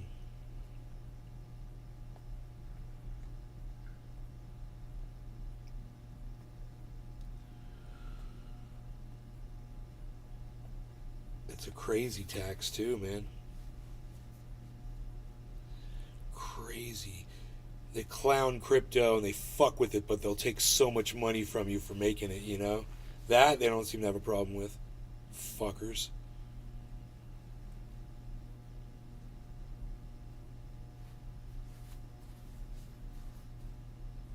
That's the currency of drug dealers and terrorists. Only terrorists use crypto.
I hate to say it, but this giant head and shoulders pattern just formed on the 24-hour. I'd like to ignore it, but it's there.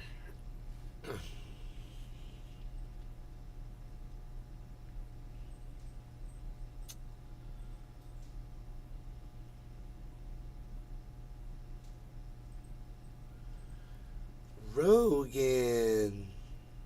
Hey, bees.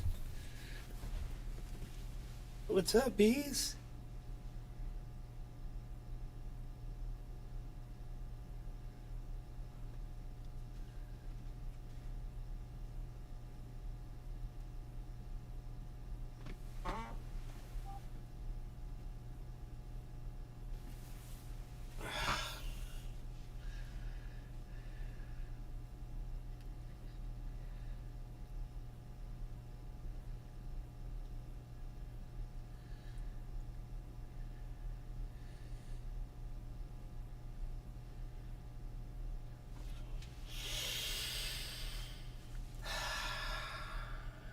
coffee? Make me coffee, baby.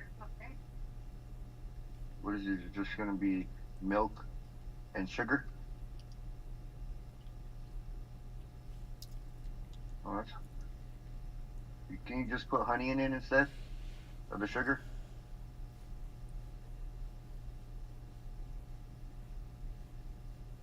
Honey's better for you anyway.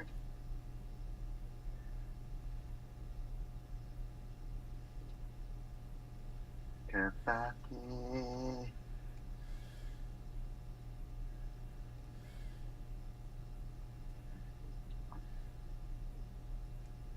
Well, no, you're confusing taxing with a fee that a company's charging you for using your service. Those are two completely different things. When that company charges you, they do pay a tax on that to the government.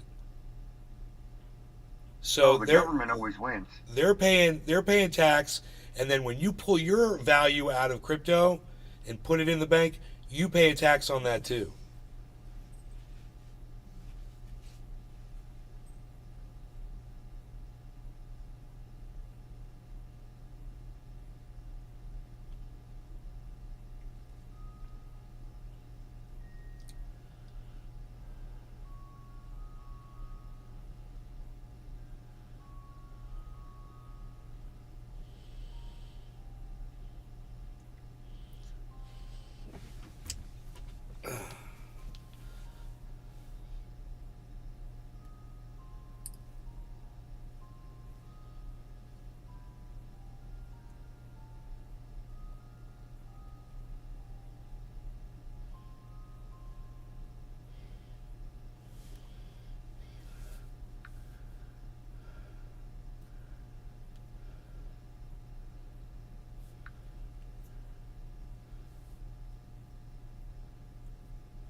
Absolutely, the government has to have a cut of everything. The government.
Yeah, but it's not really a tax, dude. You guys are paying for a service that these people are providing for you. A tax is like you get paid, and then that shit comes out your check for the government, and you're not using no service or anything. Well, you know, you're just getting taxed to fucking help build roads and whatever the hell they use the tax money for. Star Wars.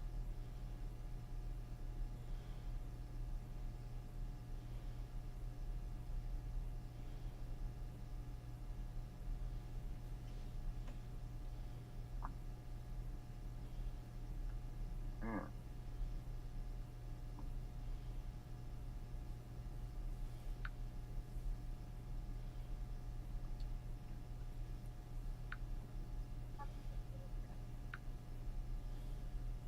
They're on the around the thing. I'll grab it right now.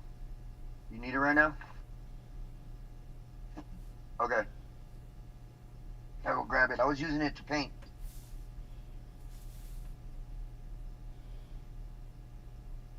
Hold on one second.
All right. I'm going right now.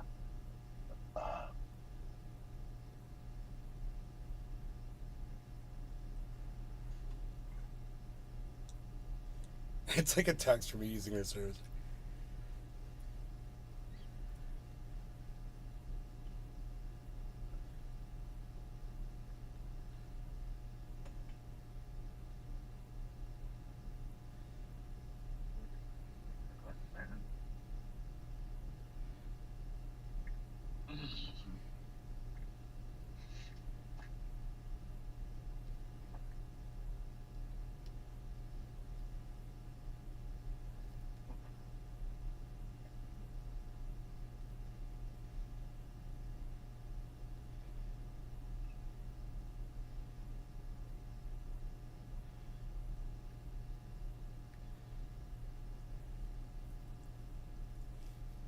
Dude, that shit came out nice, babe.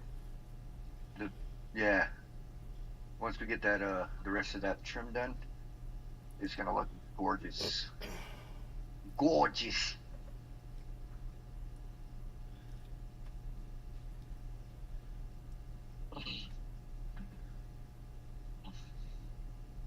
Honey, like one scoop, one good scoop.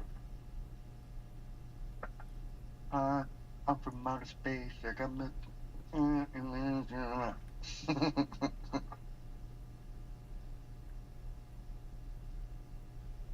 me see a spoon. I wrote that song.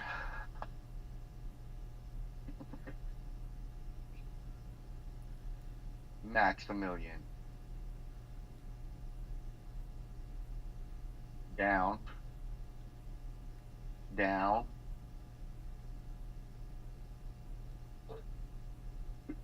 Babe, come here. Look at this. Look at Frank. When I said down, look at him.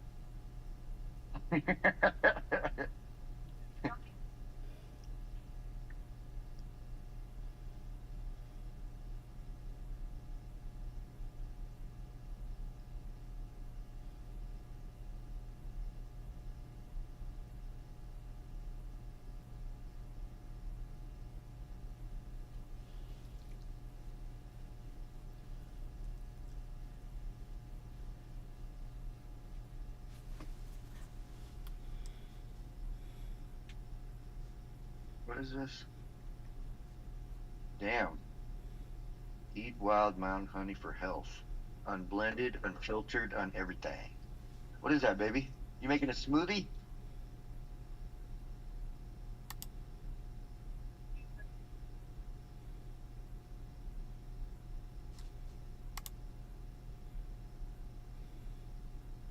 That's fine.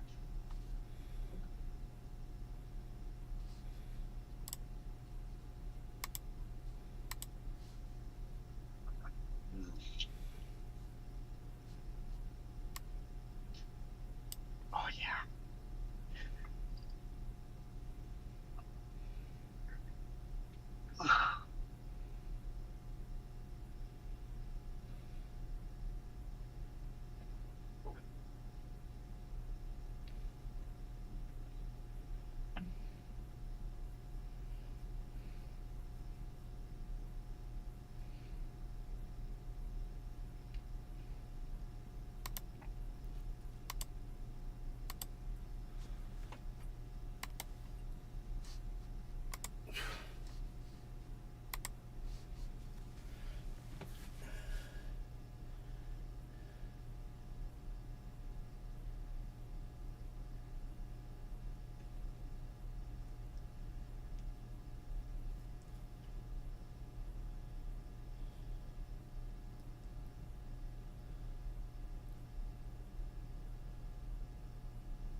It looks like a freaking pennant.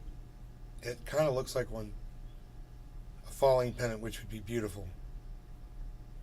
It's what I kind of expected. It didn't test the highs, though, as much.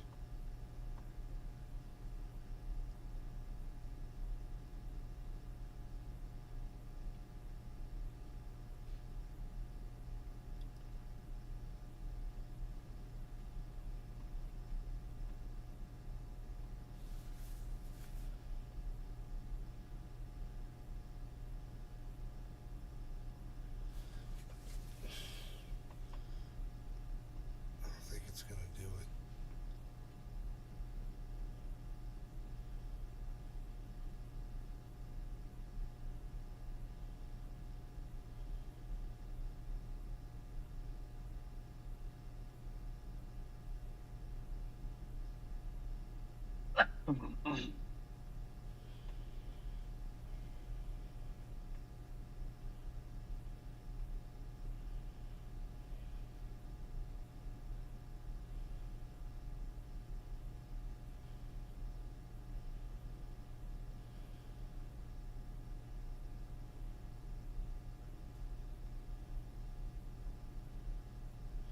Well, yeah, I mean, who's ever hosting the service? I mean, even when you use a credit card out at stores, there's a fee. The credit card company, charges a fee for every transaction. That's just expected, you know?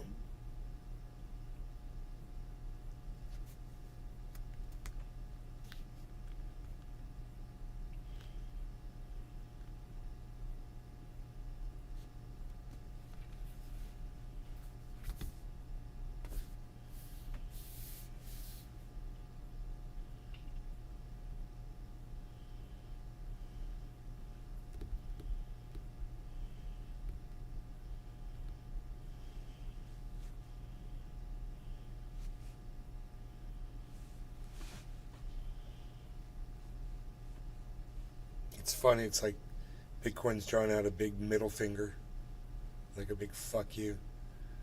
It's like, fuck you.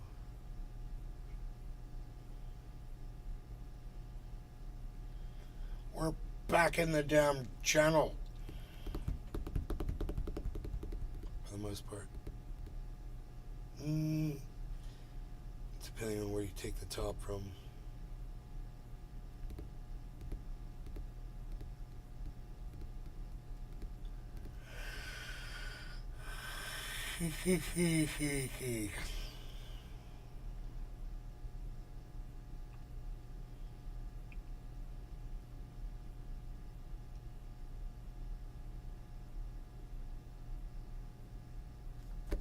Dude. Come on, man. Why you used to be building like that, man? What's going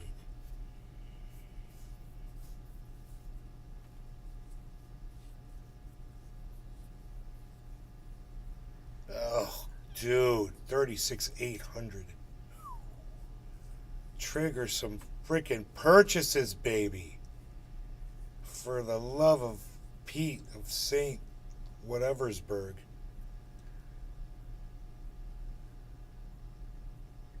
For the sake of Pete, for the peak of Saint, for the Pete of sake, for the sake of Pete. This is massive failure on my part. Failure. Fail. Look at this drop. Oh my god. 785. Ooh.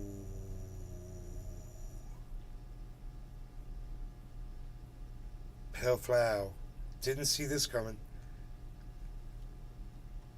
Oh my goodness gracious. It's the agony of defeat. Bow, bow, bow. Bow, bow, bow, bow. Bow, bow, bow, bow, bow, bow, bow. The agony of defeat.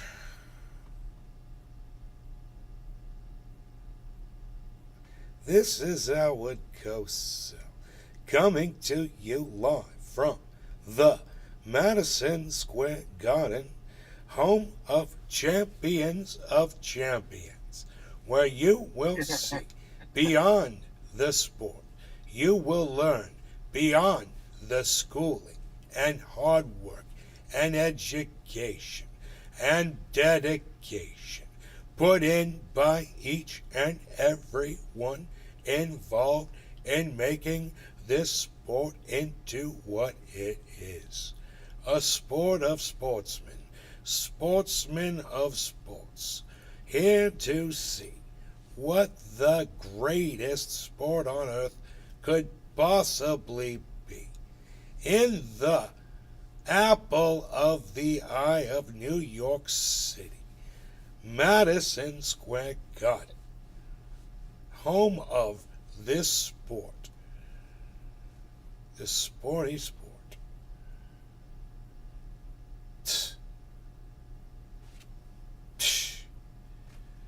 Dude, this crypto though, son.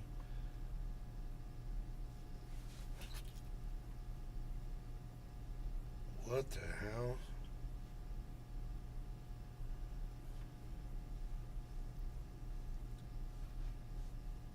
How much lower is it going to drop, Dave?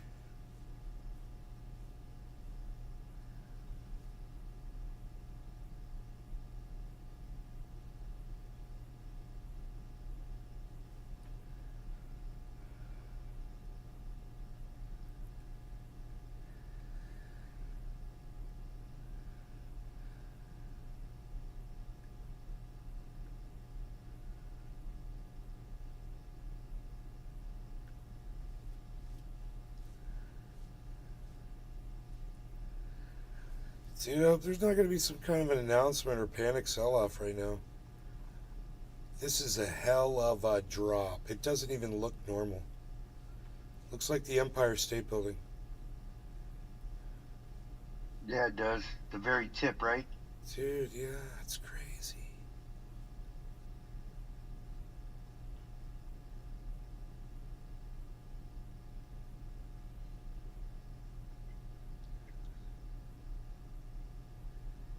Yeah, it's a head and shoulders pattern. It's horrible.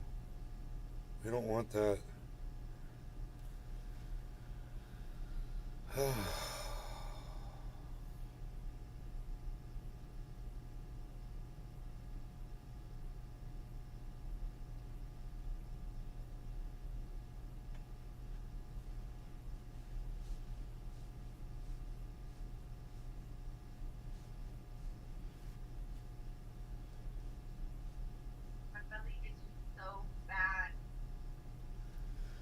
I mean, we're way inside our channel, which is great. It seems to be happy right there in the middle. But, I mean, what's the weirdest thing is we broke out of the top of the channel for sure. I mean, we busted out of it and then went right back into it.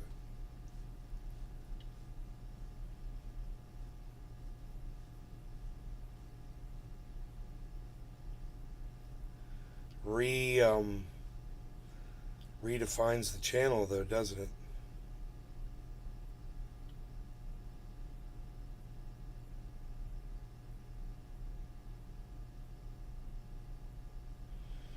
I like a wedge salad with blue cheese, chunky blue cheese, chunks all over it, and bits of bacon.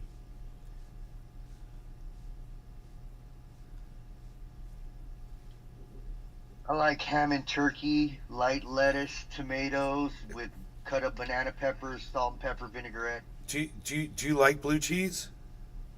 Yeah, I like blue cheese. You ever had a wedge like all cheese. You ever had a wedge salad?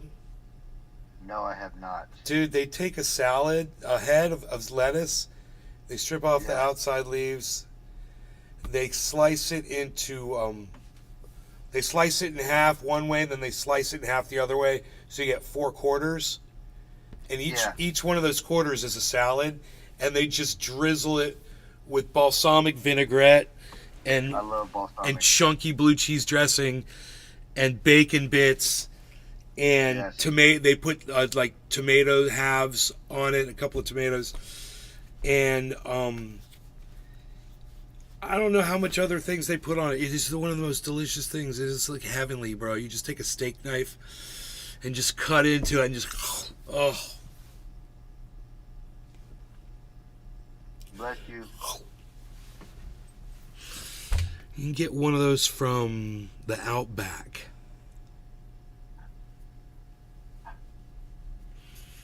Outback Steakhouse.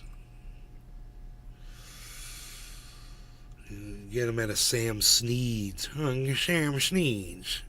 Golf course restaurant. Famous for their wedge salad, you see. That's right, you see. You're going to go in there and get you a wedge of salad there, you know.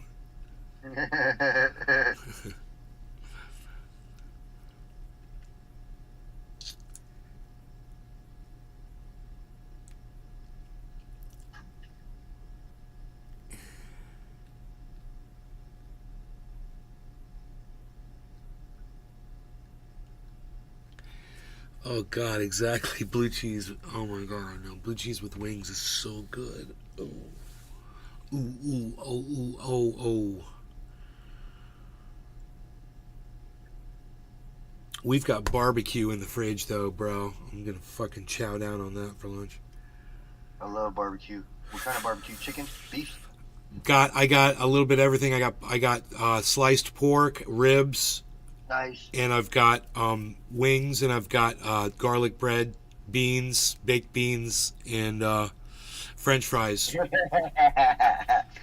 That sounds delish. Yeah. Tula's like, I'm here for the breadsticks.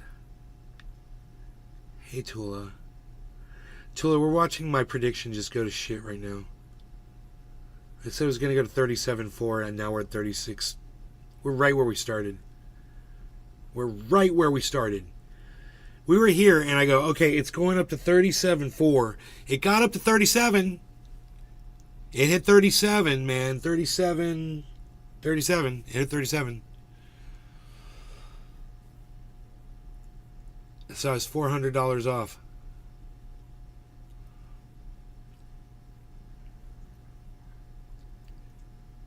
And then it just dropped. Then it just started dropping, and I'm like, okay, this is really bad. But it's still inside its channel.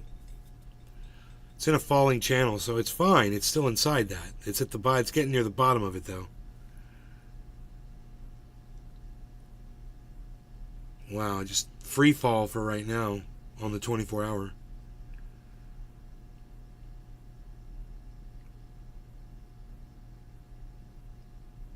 No resistance on the way down.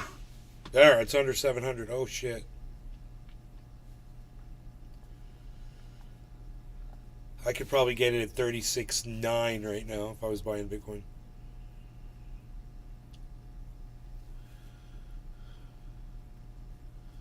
I tried to get a Bybit account or whatever, but it's you can't. I guess you can't do that in the United States.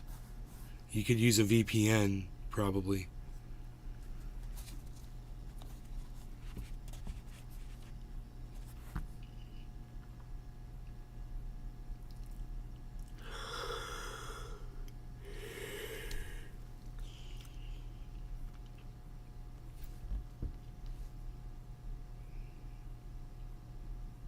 This is the bottom of the channel, man.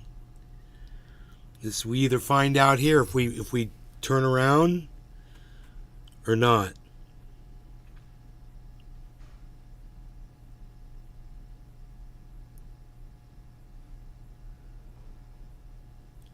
$7.19. So it is hit. It's hit some support down here.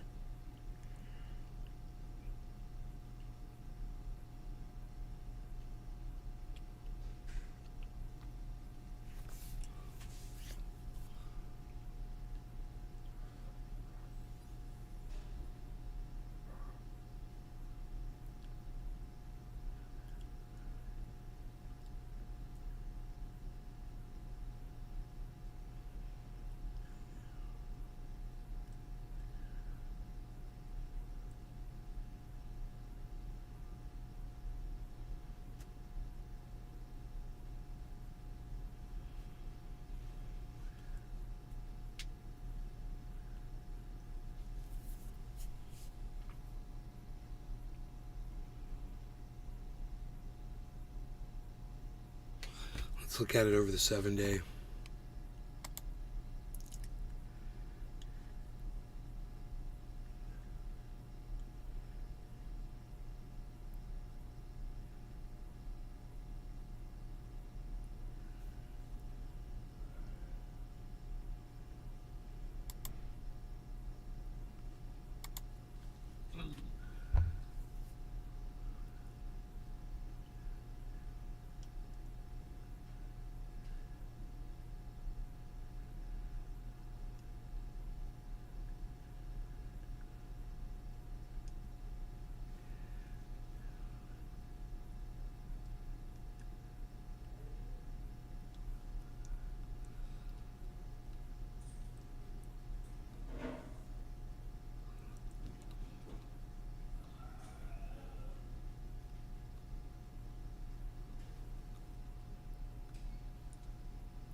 This is right where I bought it at.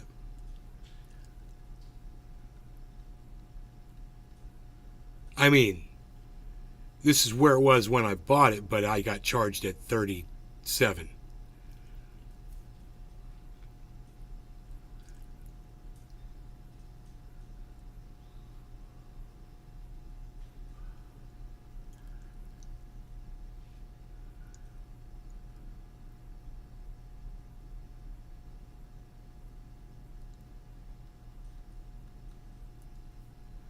Shit, man.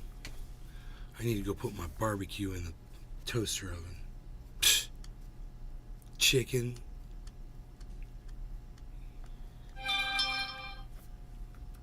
Pfft.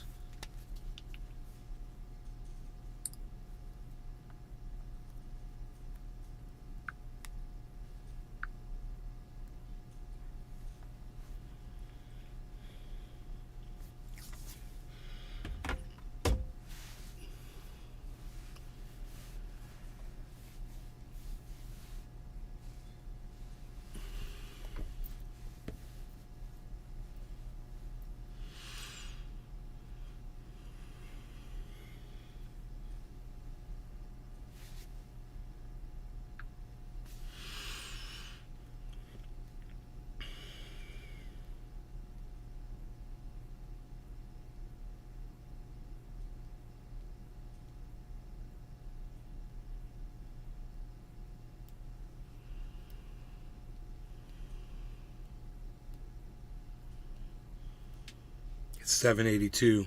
Fighting back. It's got a ways to go, though, man, to get back up to 37. Holy shit.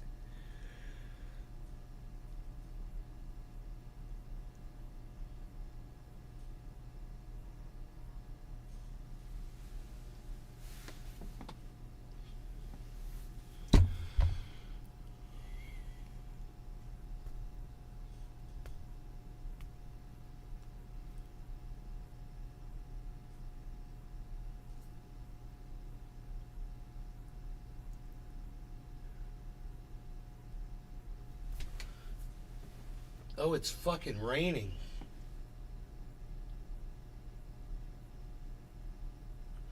Dude, it's raining and my little solar fountain's working in the rain. That's crazy.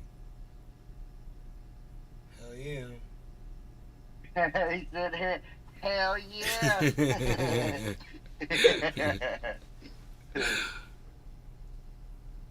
Ah.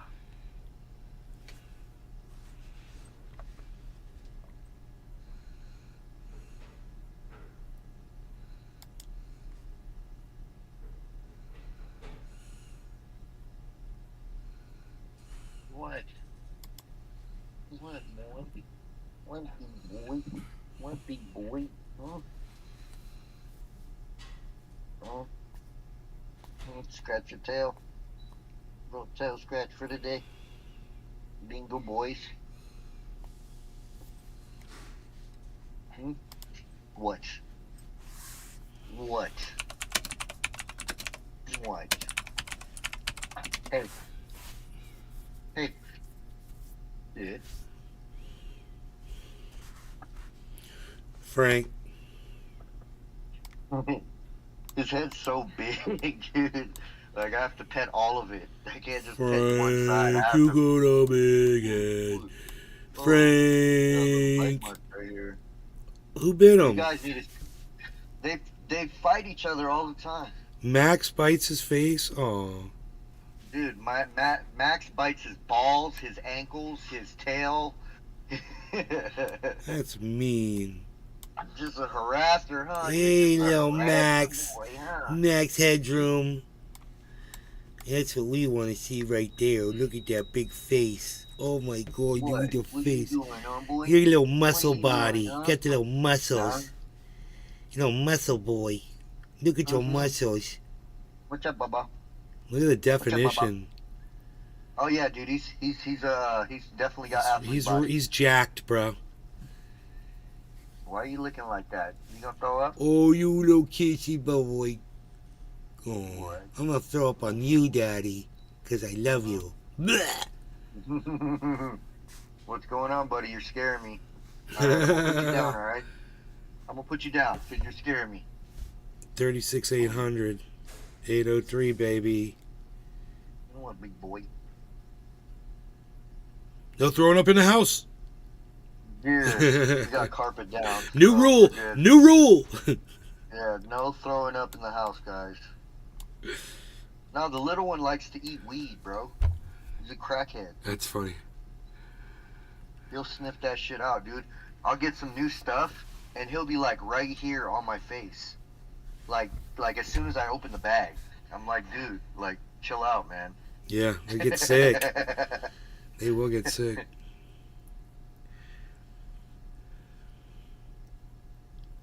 And then like when we'd make hash, you know, some of it would get on the ground like little flakes or whatever. Dude, he would go in there and clean that up. Dude, he's the cleaning crew. That's funny. What, boy?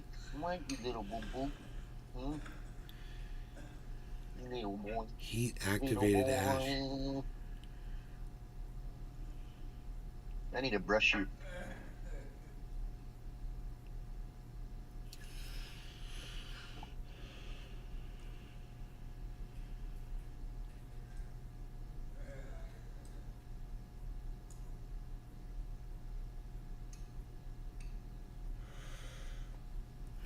I have a feeling if I turn off the show, it's gonna fucking jolt upwards.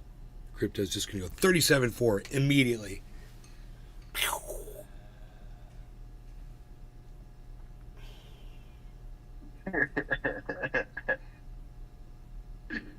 Right, as soon as you stop. right as to my soon prediction. As you hit stop, dude. That shit's gonna be like.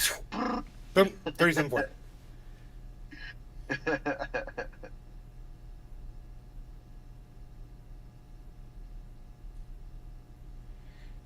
What do you want, BB? You want your ball? Is that why you're all up in my face? Is it demon time? Huh, buddy? Where is your ball at? Where's your ball at? Go get it.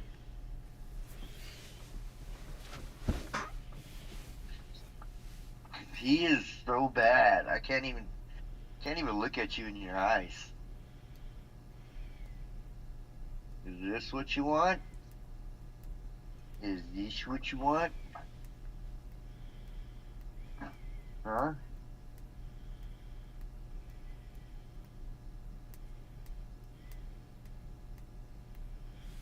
Go get it, boy.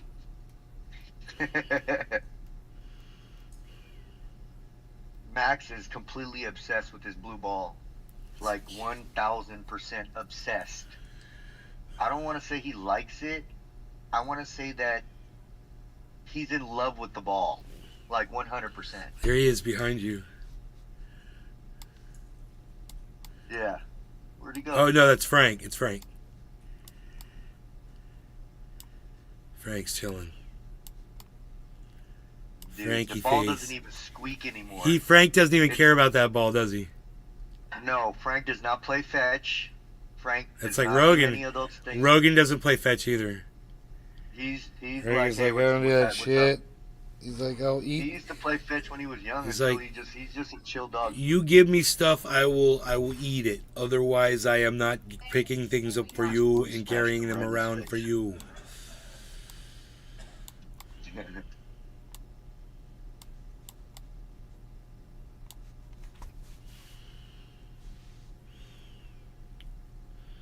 Yeah, dude, I can tell when my dog is fucked up. He'll start going like this while he's standing. And he'll have that help me face, you know. You ever seen somebody that was too high and they looked at you for help? You know that help me face? Yeah. We've all had that face at one point. Yeah. Yeah, he'll have that help me face on, and then what?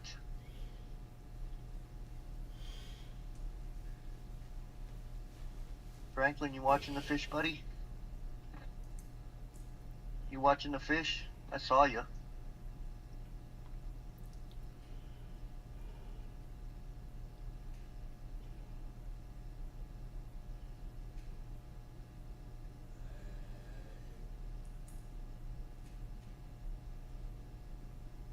What, you big boy?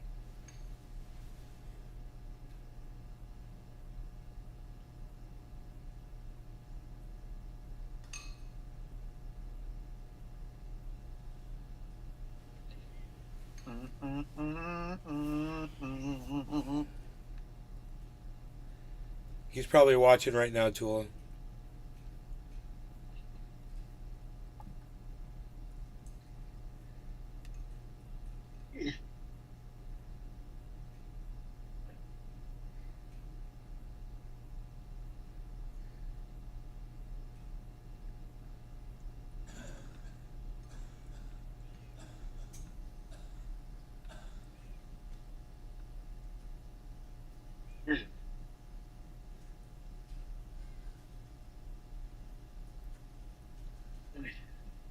All right. I'm gonna shoot my mother chuckers. Oh.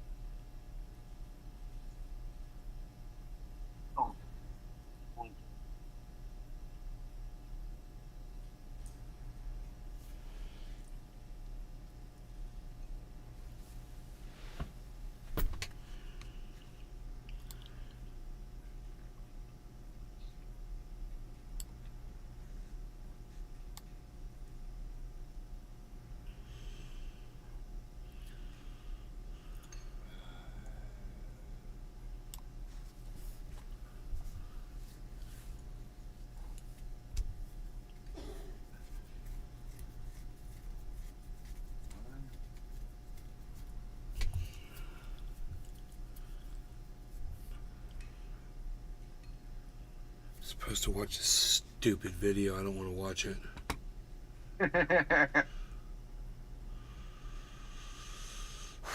But I'm gonna regret if I don't. I have a feeling. It's just shit doesn't want to fucking play on these browsers.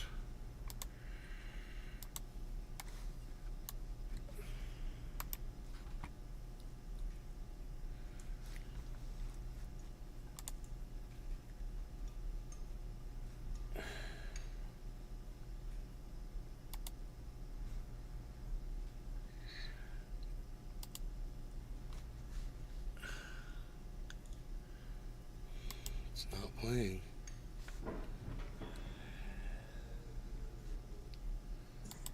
Hey Cryptic Kids, and welcome back to another video. Today is going to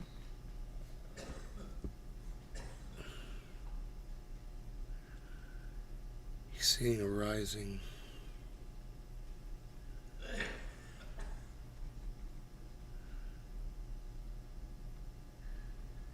He predicting it's gonna go up. It won't. These videos won't play for me.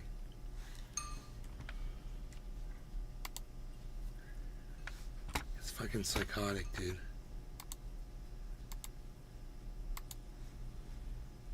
be a jam-packed video, and yes, this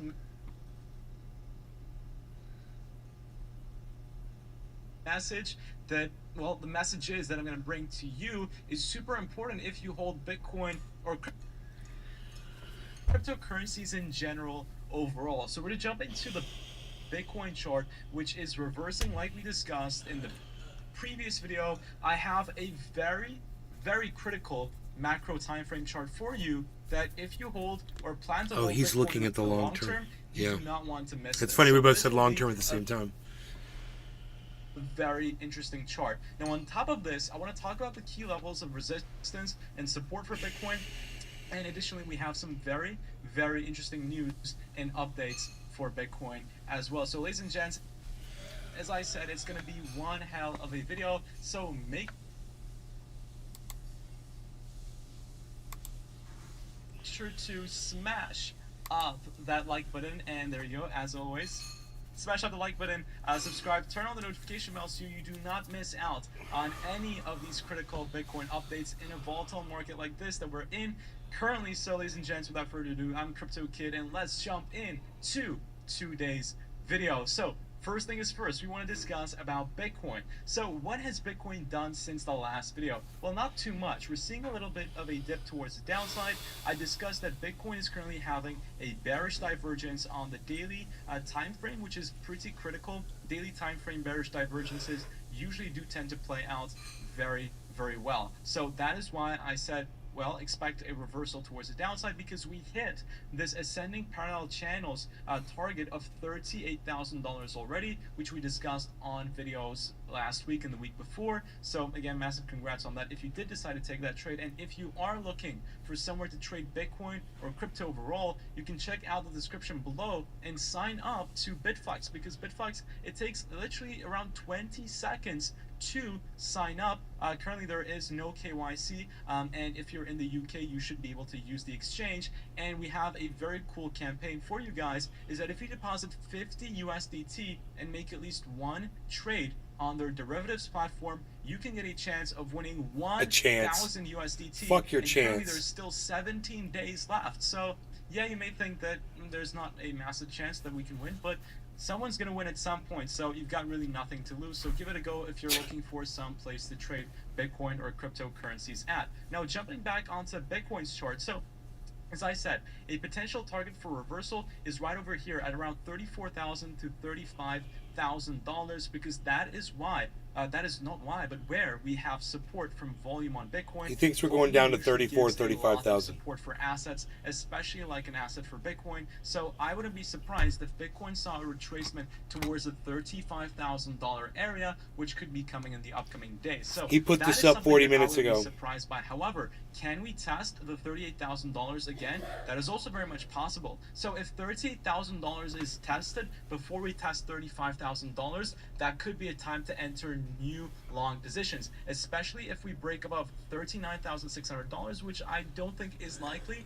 That could mean that Bitcoin will enter the for sure bull market. But do keep in mind, for an uptrend to continue playing out, we need to create higher lows. So if we just get rid of the VPVR at the moment and the MRI, we can see that Bitcoin has created a higher high on the weekly time frame. However, eventually, now that we're at key level of resistance, we also need to draw back down and create a higher low. That is how you confirm an uptrend. So this was our previous low. Bitcoin, well, hypothetically, if we came down to $31,000, that would be a perfect higher low for Bitcoin to come down to and then continue going towards the upside, which is why I have a couple of limit orders placed over here on Bitflux to make sure that I will buy up Bitcoin once it reaches these levels. 31,000. He's buying at quick line 31,000, of he support says. now for Bitcoin, and it is possible that we see a retracement down that will provide us this higher low metric. So it is very much possible, and I am looking at it as a chance to buy cheaper Bitcoin and going much more in as position size wise. So that is the short-term time frame.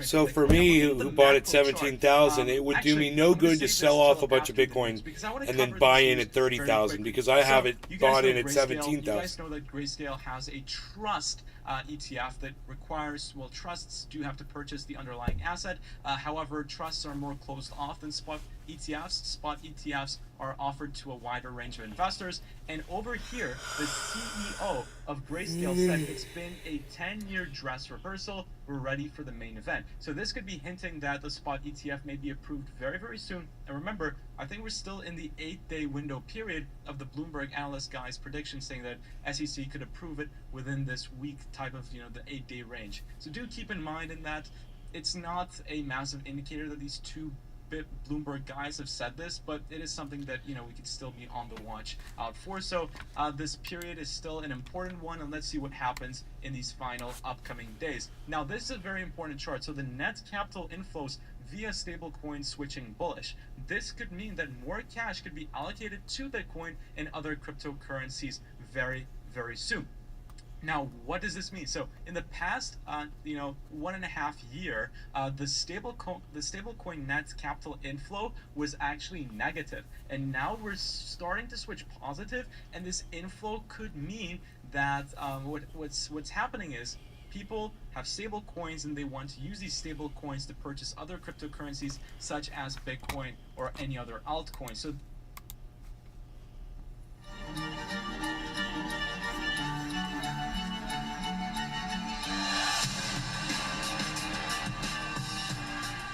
Good morning and welcome to Rising. Thank you for joining us on Monday. Brianna Joy Gray, hello, how are you? Hello, Robbie Suave. I guess I don't know your middle name. Well, I'm not gonna. It's kind of an embarrassing one. I'm not gonna share it. I'll leave this loose in the comment section to go find Someone it. should make this their Ask Me Anything question for Oh, the and then weekend. I'll have to reveal it. Okay. I was gonna comment on our wardrobe choices. We're both going with the blue and the red. Yes, I always accent. love it when we align. When we have simpatico as we are getting dressed in the morning, suggesting maybe we'll have simpatico here today on the show. I think we might on this subject at least. We'll see when we get to the updates in the Israel-Palestine conflict, how that shakes Right. out. But let's talk about this subject. Yeah, well, we have a new bombshell report on the 2022 destruction of the Nord Stream pipeline. They found a senior Ukrainian military officer with deep ties to the country's intelligence services played a central role in the bombing. This is according to the Washington Post. Per the Post, Roman Chervinsky, a decorated 48-year-old colonel who served in Ukraine's Special Operations Forces, was the coordinator of the Nord Stream operation. People familiar with his role said managing logistics and support for a 6-person team that rented a sailboat under false identities and used deep-sea diving equipment to place explosive charges on the gas pipelines. As pointed out by the Daily Wire's Greg Ree, it took the Washington Post a year to admit that Tucker Carlson was right about Nord Stream. A year ago, the Post published analysis on Tucker Carlson's, quote, shoddy case linking the U.S. to alleged Nord Stream sabotage. Then 6 months ago, they reported that the U.S. had intelligence of detailed Ukrainian plans to attack Nord Stream pipeline. The Gray Zone's Aaron Mate weighed in on the Washington Post Nord Stream arc, tweeting, quote, your first clue that the Washington Post new Nord Stream scoop is yet another CIA cover story is in the second graph. U.S. and Western officials have called the Nord Stream bombings a dangerous attack on Europe's energy infrastructure. No, top U.S. officials, namely Blinken and Nuland, have openly celebrated the Nord Stream bombings as a tremendous strategic opportunity that they're very gratified by. Meanwhile, contributing editor at Unheard, Mary Harrington, added on the story's timing, it's official, Ukraine is no longer the current thing. Earlier this year, we spoke to veteran journalist Seymour Hersh about his exclusive reporting that President Biden personally ordered the destruction of Nord Stream. Here he is defending that reporting. I've been in this business with sources like this for 50 years.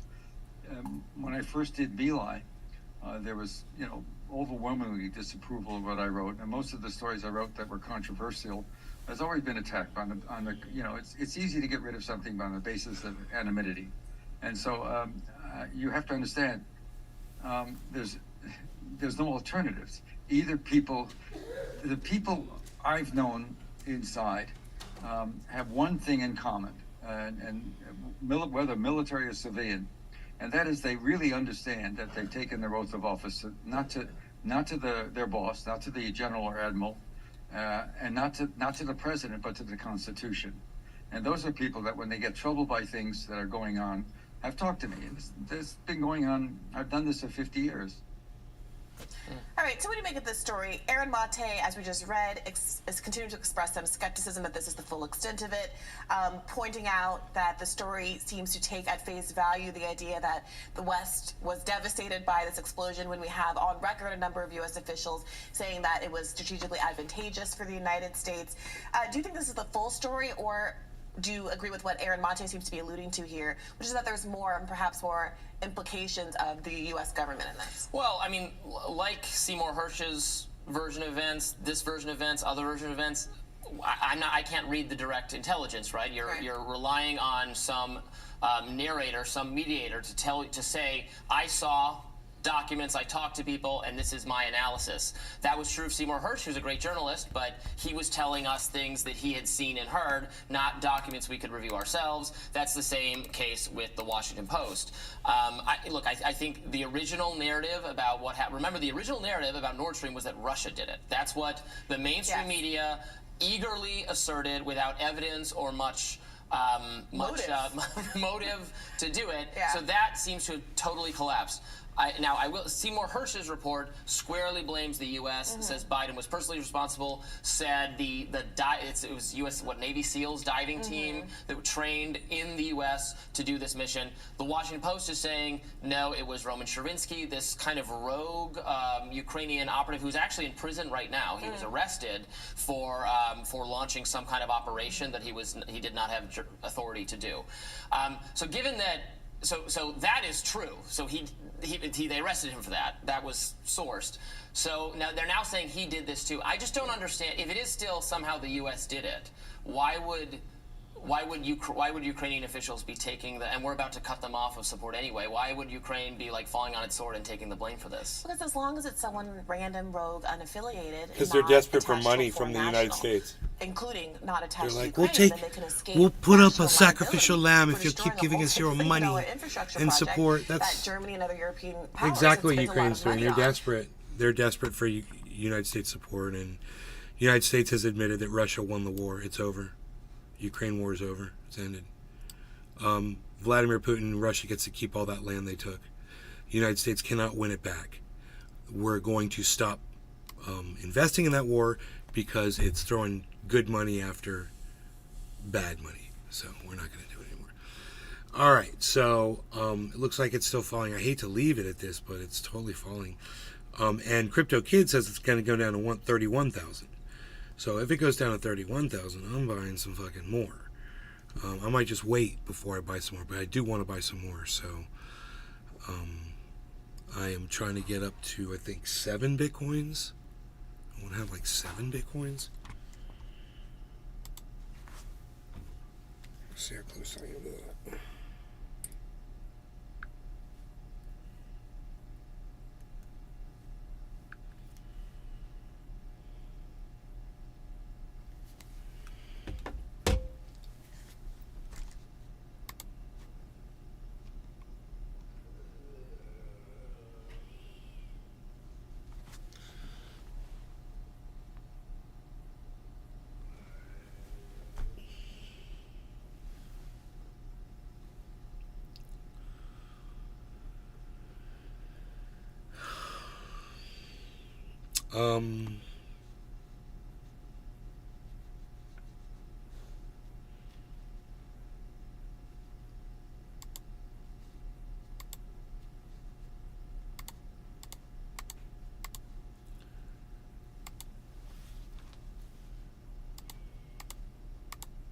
So wow, that dude predicts it's gonna go down all the way down to 35 before it even comes back up. 31.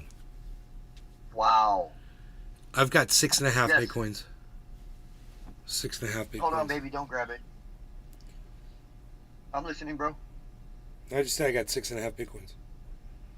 Yeah, killing it, brother. When are we gonna buy an island? Call it Newahi. That's funny.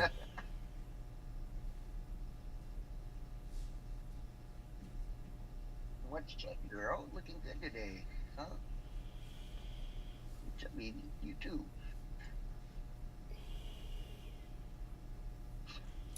If it goes to 31, you're going to buy more? Yeah. shit, bro.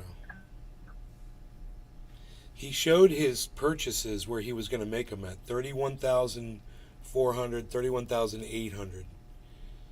Oh, he's gonna buy whole Bitcoin? No, I didn't see how much the purchases were for. Hey Crypticades, and welcome back to another video. Today is going to be a jam-packed video, and yes, this message that, well, the message is that I'm going to bring to you orders placed over here on Bitflex to make sure that I will buy. He's going to get 0.3, 0.15, and 0.17. So 3, 4, 5. So he's going to get like 0.6 of a Bitcoin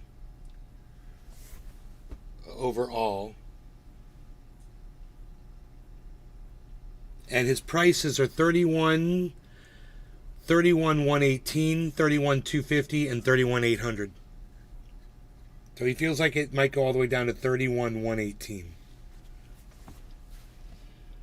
And his biggest purchase is 31,250.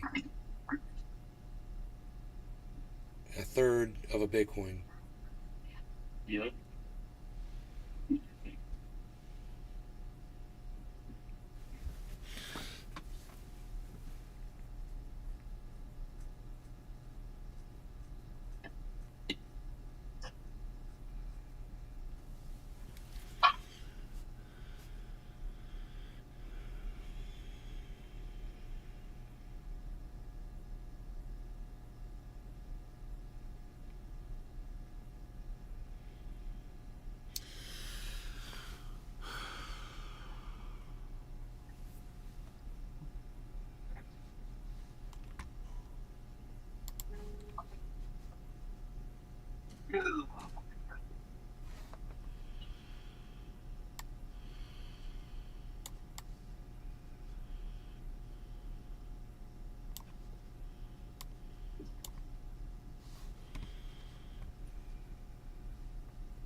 Up Bitcoin once it reaches these levels, because it is a very, very critical line of support now for Bitcoin, and it is possible that we see a retracement down that will provide us this higher low metric. So it is very much possible, and I am looking at it as a chance to buy cheaper Bitcoin and going much more in as position size wise. So that is the short-term time frame for Bitcoin. Now, looking at the macro chart, actually, I'm going to save this till after the news because I want to cover these news very quickly. So you guys know Grayscale. You guys know that Grayscale has a trust ETF that requires, well, trusts do have to purchase the underlying asset. However, trusts are more closed off than spot ETFs. Spot ETFs are offered to a wider range of investors. And over here, the CEO of Grayscale said it's been a 10-year dress rehearsal. We're ready for the main event. So this could be hinting that the spot ETF may be approved very soon. And remember, I think we're still in the 8-day window period of the Bloomberg analyst guy's prediction saying that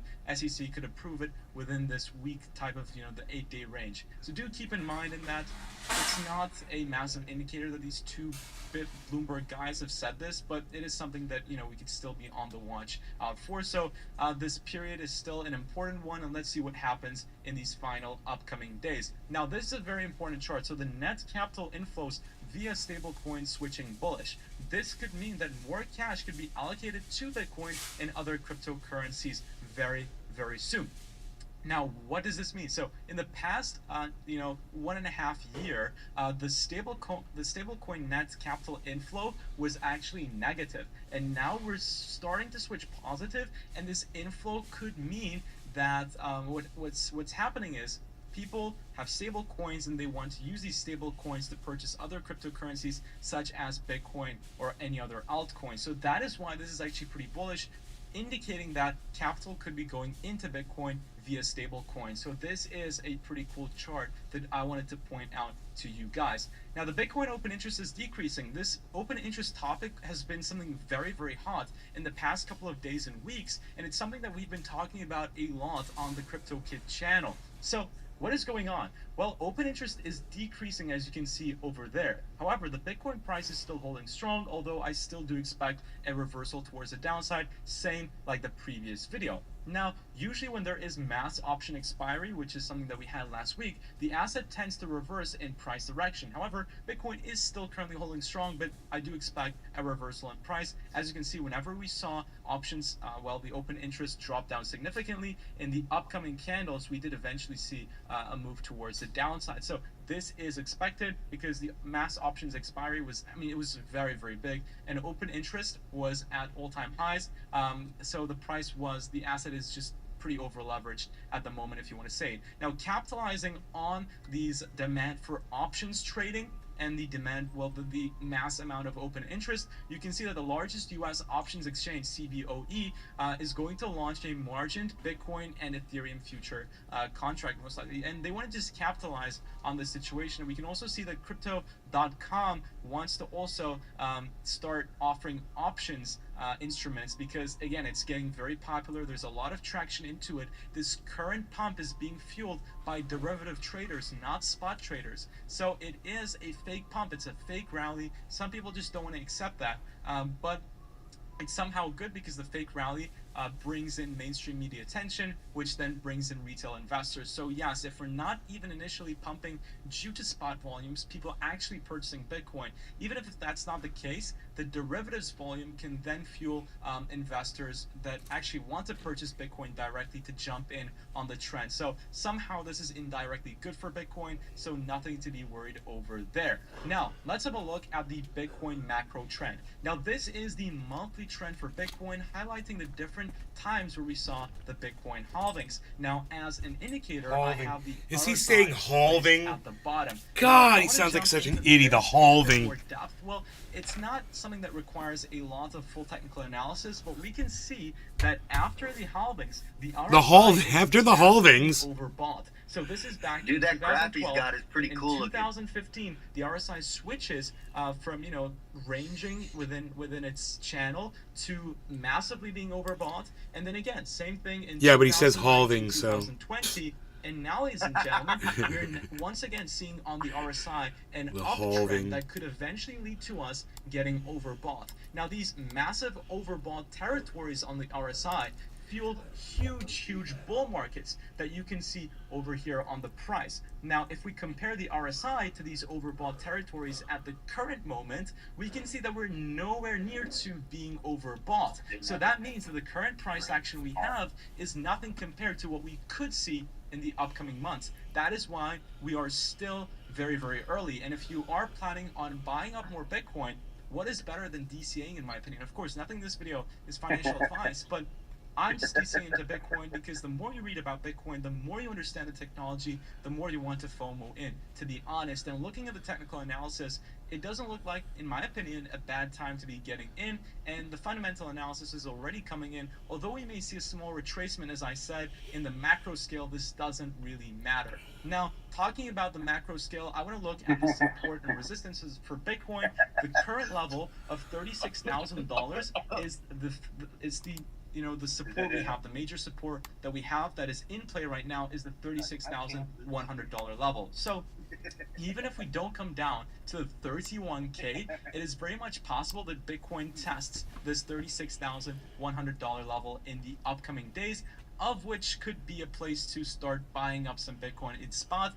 Maybe not a long position, but in terms of spot, it could be a place to accumulate some Bitcoin, or perhaps even a long position could be viable. But I will look into that in the upcoming days. So $30,600, so not $30,000, $36,100 is a very critical moment that Bitcoin could reverse to, and then continue its massive move towards the upside, coming towards the $43,200 level, which is the next critical level of resistance that Bitcoin will eventually face. So do I think we're going to go above $42,300?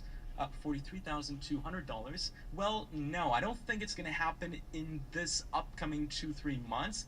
Yes, we could potentially come and test it, but anything more would be a massive bull market, right? So we would be going into the next bull market. So I believe the top of the bull market is going to be in 2025. So going by that logic, and That's combined with the halving, and usually the top of the bull market happens after 1 year after the halving. So look, we could be trending, right? We could go here, we could trend a little and then go up again, and by this time we're in like 2024 already, and of course our target for Bitcoin is higher than the previous all-time high. So this could be a possibility that we trend between these support and resistances. However, just looking at the immediate shorter term, because it's not very easy to predict the massive long term, no matter what anybody says, it's incredibly hard to really give a prediction on it. I think $43,200 will give us a very good resistance after we somehow find support either on 36,100 or go down to 31K and continue towards the upside. 43,200 will be extremely important for Bitcoin. And ladies and gents, the final thing that I want to mention is, well, actually two final things is tomorrow is going to be the CPI and core CPI. So I'll be discussing this in more detail in tomorrow's video. So do stay tuned and turn on the notification bell for that, because that is very important for the traditional markets. And ladies and gents, Black Friday sale is going to be coming to TradingView. And in 6 days and 16 hours, basically you're going to be able to sign up to TradingView with my link to get 70% off your plan and 1 month free. So this is going to be an incredible offer that if you want to buy TradingView account, a pro plan, it's going to be the perfect time to do so. I always renew my TradingView account during Black Friday because it's the biggest sale that they have, and it's so worth it in my opinion. So stay tuned. In the next six days and 16 hours, you will have a massive promotion through the Crypto Kid channel. So ladies and gents, thank you so much for watching. I hope you enjoyed that video. I think this video... Learn how to say halving, bro.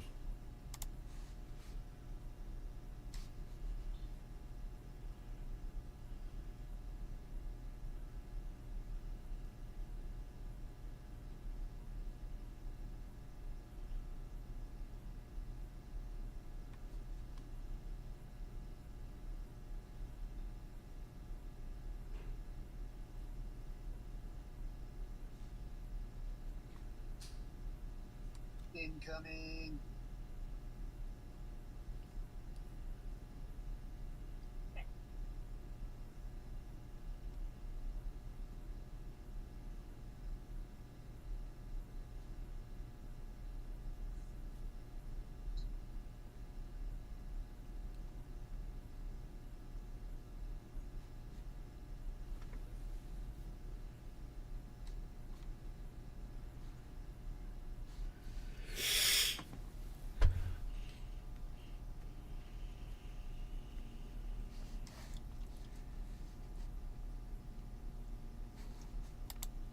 In Gaza City.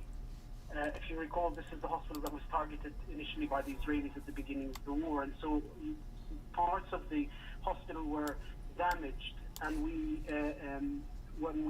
after the collapse of Shifa, we turned it, at least the forecourt and the grounds of the hospital into a field hospital. We now have over 500 wounded. There's only 3 surgeons here and 2 operating rooms with 2 anesthetists. Today we've been joined by an obstetrician who's trying to also provide the only obstetric service in Gaza, and he's been able to perform some of the cesarean section. But we are short on supplies. We've been having to perform excruciatingly painful procedures on wounds of the patients to stop them becoming infected with no analgesia or anesthetic, because we have such limited supplies and we're keeping them for the most life-saving surgery. Most of the wounded are being bandaged up and just admitted into the forecourt of the hospital. And those who need life-saving surgery go into the operating rooms. But we're extremely limited. And now we're the only hospital in the whole of the Gaza City. It's awful. I mean, when you especially do it with children, and you feel the pain that is being inflicted, but at the same time, these wounds have to be cleaned. Otherwise, they become septic and they become life-threatening on the patient. And so you can wait 1 day, you can wait a couple of days, but at the end of the day, with the family's consent, you end up having to do these things because you have to just to buy time. 90% of what I do now is buying time for these patients until something happens, some miracle, some breakthrough, some ceasefire or humanitarian corridor or anything to help these patients to get the medical help that they need. Tarek Abu Azoum is live for us now in Khan Yunis in the south of the Gaza Strip. Tarek, give us the latest situation that you're hearing about at the hospitals in Gaza. Yes, hospitals in the north and central areas of Gaza Strip are in the edge of collapse as the relentless bombardment took place and is still continuing on the surrounding areas of the hospitals, and also with the ongoing crisis of the fuel and medical supplies inside the hospital. People are trapped inside the Shifa hospital and even similar hospitals in the central areas and even in the north of the Gaza Strip, as they are no longer able to have any safe corridor out to the southern areas of the territory, which also bombardment continue there as well. And people inside the hospital are really terrified.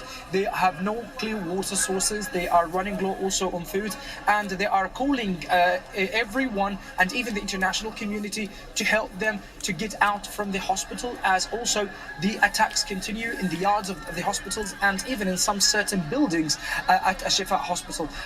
Doctors are tirelessly trying to take care of patients who are still alive inside the hospital, as more than as dozens of dead bodies had decomposed due to the lack of power and also to the inability of movement and mobility to allow for ambulances to take them to be buried in one of the Gaza main cemeteries in order to at least reduce the number of dead people inside the morgues or inside the yards of the hospital. Now, what is the Gaza Strip hospitals are witnessing is catastrophic, as there is no any further aid delivered to those hospitals in the north or even in the central areas of the territory.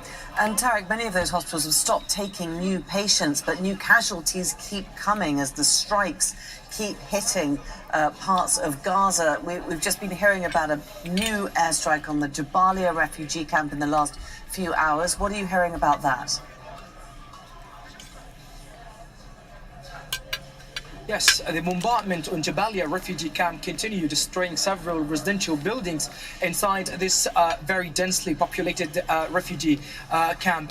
People in Jabalia refugee camp still existing and still taking shelter in United Nations schools and even in hospitals, as they didn't find any safe shelter to flee and to remain inside, as Israel keeps bombarding and destroying houses, complete neighborhoods, and we're talking about hospitals, and sometimes the situation had improved to attack even ambulances as they are evacuating people from these areas. Now, what is really important to mention is that the Jabalia refugee camp is not the only place that had been bombarded, but the main concentration also in the last hour was on the southern areas of the territory, in particular in Khan Yunis city, where we are right now, as Israel had destroyed 4 residential buildings, claiming the lives of 23 Palestinians till now.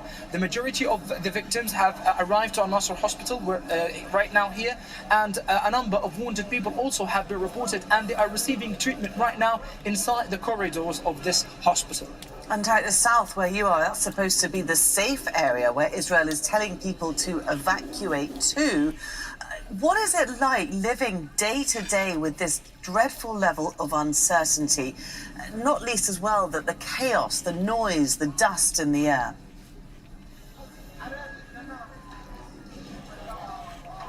Well, people in the south of the territory literally are witnessing notable deterioration in their humanitarian conditions.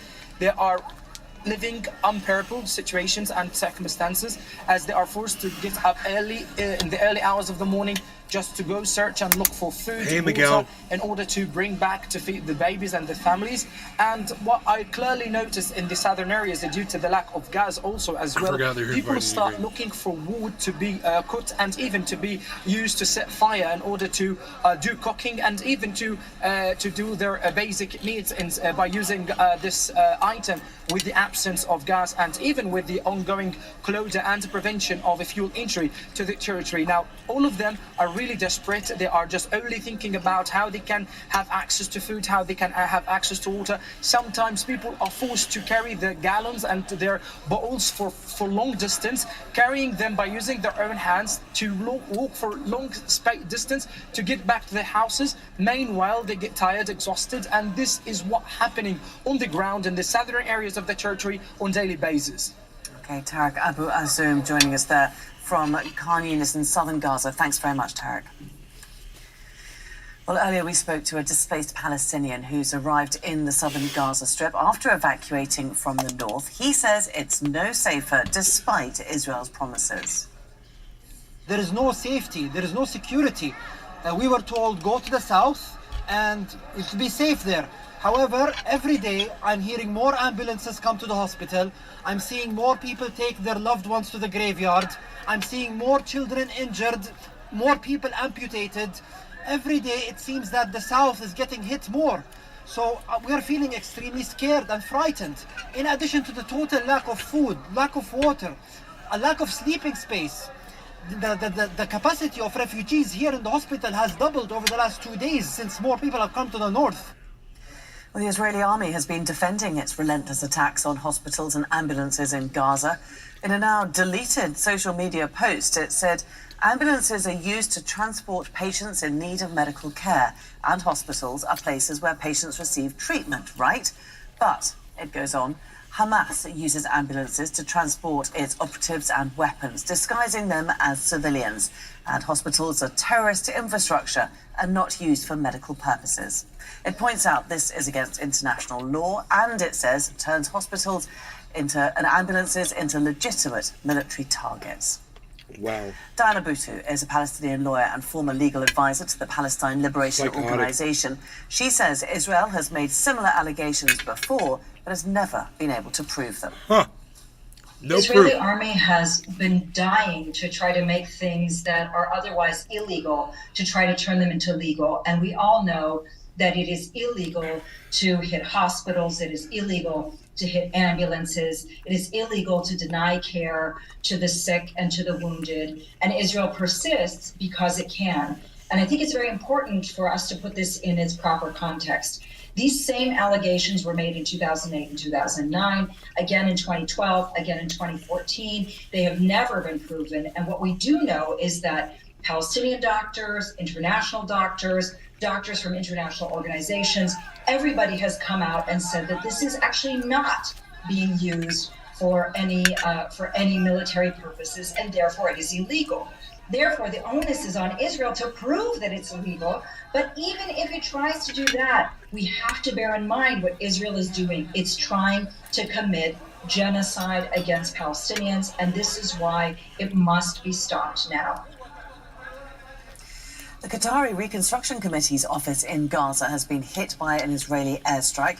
Qatar's foreign ministry has reacted, saying in a statement, "We condemn in the strongest terms the Israeli occupation bombing of the headquarters of the Qatari Committee for the Reconstruction of Gaza. The bombing of the headquarters is an extension of the policy of targeting people, especially since the committee worked through its project to alleviate the suffering of the population in the Gaza Strip. We call on the Israeli occupation to stop providing flimsy justifications for targeting civilian objects, health facilities and civilians." The UN Agency for Palestinian Refugees is now warning that its operations in Gaza could shut down within 2 days. UNRWA's Gaza chief, Thomas White, wrote on X that the humanitarian operation will grind to a halt in the next 48 hours as no fuel is allowed to enter Gaza. He also added that 2 of their main water distribution contractors ceased working. They simply ran out of fuel, which will deny 200,000 people drinkable water. Across the world, United Nations flags are flying at half-mast to pay tribute to UN staff killed in the war on Gaza. A minute's silence has also been observed in their honour. The war has seen the highest number of UN personnel killed in a conflict in the history of the organisation. Rory Tallons reports. Some were killed queuing for bread, Others died along with their families in their homes. Were Some they were teachers, queuing? some were Were they nurses, queuing? some doctors, Were they administrators, queuing? engineers. All were employees of the UN were Agency for queuing. Palestinian Refugees, UNRWA. And on Monday, UN flags around the world were lowered in tribute to them. This was the minute's silence in Geneva. Over the last month, 101 of our colleagues have lost their lives in Gaza. This is the highest number of aid workers killed in the history of our organization in such a short time. When Israel began bombing Gaza on October the 7th, tens of thousands of people sought shelter in the agency's facilities.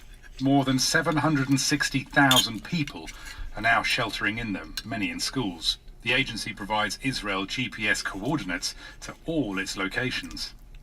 UNRWA says its schools and shelters are overcrowded. 60 have been damaged by Israeli attacks, and the agency cannot protect those facilities in the north of the Gaza Strip.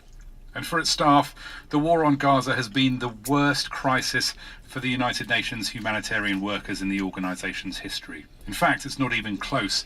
The next worst moment for the UN was a suicide bombing in Abuja, Nigeria, in 2011, killing 46, less than half the current Gaza total. UNRWA provides Palestinian refugees with education, health and social services, but it's long been under pressure. Israeli Prime Minister Benjamin Netanyahu wants it disbanded for allowing Palestinians to inherit refugee status from their fathers. This keeps alive their right to return to lands taken in 1948. And in 2018, President Donald Trump cut US funding for UNRWA, plunging it into financial crisis. But nothing compares to the carnage of recent weeks. UNRWA and others are party to evidence. These attacks are happening inside UNRWA installations. 60 have been impacted, and just yesterday an UNRWA guest house in Rafah was hit only an hour and a half after international staff members left. So that evidence can be gathered, and the key question is what can happen, because we have prima facie evidence of potential war crimes, and that something has to happen. That has to turn into justice, and the key question for us is how that happens. Put plainly, what is happening to UNRWA's staff is the same as what's happening to the people of Gaza. Rory Challens, Al Jazeera. Let's bring in our senior political analyst now, Marwan Bashara. And Marwan, we've got the UN today remembering the terrible loss of life in Gaza, 101 of their employees, even as it remains polarised and paralysed at the top of the organisation, and it can't stop any of these deaths.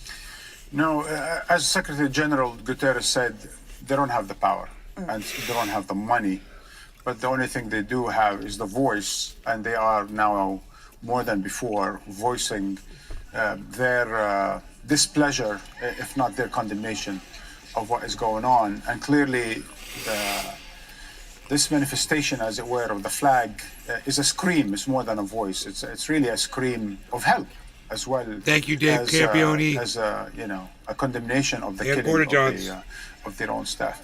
But the question that keeps coming to mind the last 5 weeks is, why is it that this little naughty state, Israel, can be in such grave violation of UN resolutions, UN security resolutions, can be in grave violation of international law, can attack the UN Secretary General personally for making a speech saying none of this could happen in a vacuum, as if the response is this could happen in a vacuum.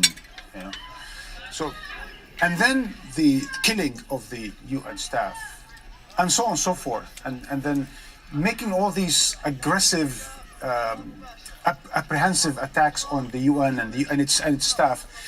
It begs the question in the end: shouldn't it be censured? Shouldn't it be frozen or something? Shouldn't the UN take certain measures about a country that is an affront not only to its soul and spirit, but it's also an enemy of its own staff? Exactly.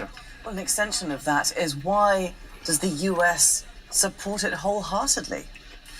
Of course, the US has the politics and the policy and the strategy. The politics, of course, now it's a scandal around the world how lobbies in Washington tend to influence politics and especially foreign policy.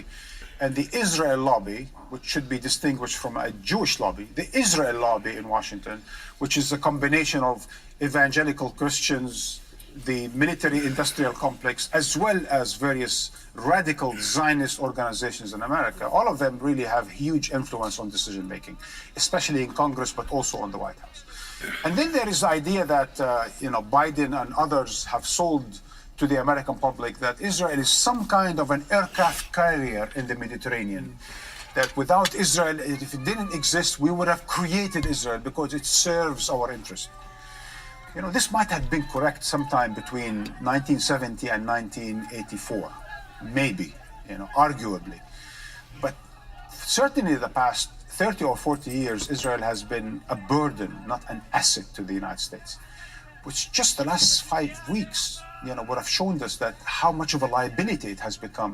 The entire greater Middle East, 57 Arab and Muslim majority countries are standing against Israel and asking the United States to stop being so hypocritical and to use double standard in its foreign policy.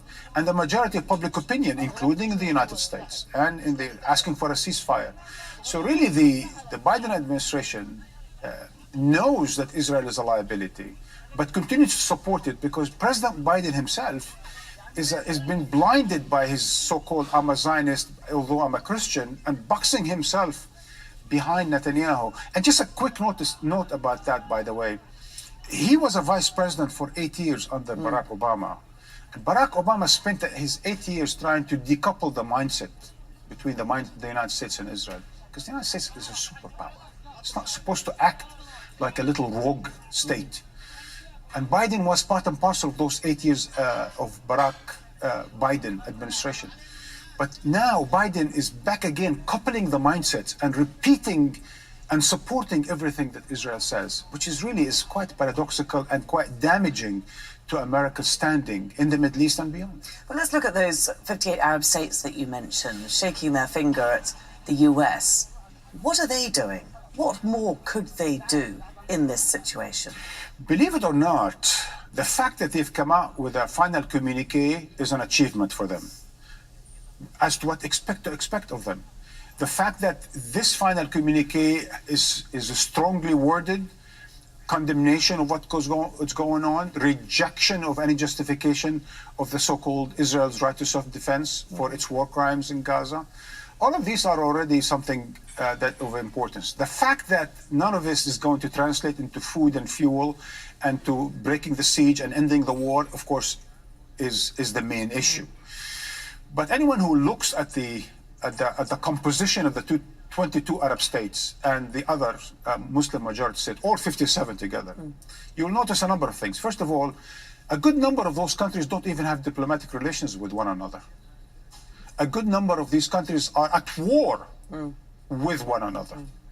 And a good number of countries have normalized relations with Israel. A lot of them are dependent on the United States and wouldn't want to anger the United States. So the fact that despite all of these differences, that they would come together and agree, that's in and by itself is an accomplishment. The fact that they could not agree to something actionable is shameful and shameless. Marwan Bashar joining us here on set. Thanks very much. Now, the funeral of a Palestinian man killed by Israeli forces earlier on Monday has taken place in Hebron. The health ministry says Issa Ali Tamimi was shot in the head during a series of Israeli raids across the occupied West Bank. Witnesses say he was driving near a building where a military operation was taking place. Let's cross over to Zain Basravi, who's joining us from Ramallah in the occupied West Bank. Zain, tell us the latest that you're hearing about these raids that appear to be ongoing now, again, in the occupied West Bank. That is correct. Those daytime raids, that violence during the day has seamlessly entered into the night. The first raid of the evening, we just heard a few minutes ago, taking place in in a village called Ya'abed near Jenin City. Now, we've just heard about this. It is developing. We don't know too much information, but we will get back to you on that latest raid as the evening goes on. But it promises most likely to be violent. In Jenin, there are generally very violent raids that the Israeli military carry out with a heavy footprint, and they get a lot of pushback from armed groups that are known to be operating in Jenin. And there's been a great deal of pushback by Palestinian residents living in that part of the occupied West Bank in recent weeks against these raids. So that promises to be an ongoing development throughout the evening. During the day, there were also at least 2 raids in an area called Kalkilia. Now, what happened there was Israeli forces went in to issue at one specific house, a residence, a stop notice on construction. Now, this is generally seen as a prelude to the destruction of a Palestinian home. And the specifics of this case are that this home is the residence of a man that had been in prison in the past, someone who was known to Israeli authorities. And what Palestinians say is that the Israeli military is taking this opportunity of heightened tensions, of heightened violence, to simply pick on people that they have on file, pick on people and bully people that they know and that are known to them, and then what they do now is issue these stop notices, say that those buildings are illegal. Of course, it's a difficult thing for Palestinians to stomach since they consider this occupation to be illegal. But what we saw is things like this can become very violent very quickly. 3 people were injured, 2 shot in the legs, 1 shot in the face. The video that emerged from this showing a very violent scene in the home, in the front yard, the front gate of a residence, someone bleeding heavily, and people screaming, calling for help. So these raids becoming increasingly violent since the war began on October 7th. Palestinians we've spoken to here in Ramallah, across the occupied West Bank, all say the same thing. They feel that this has gotten out of control and that the international community, even if it wants to, is paralyzed to do anything because the people who are controlling the narratives are the Israelis, the U.S.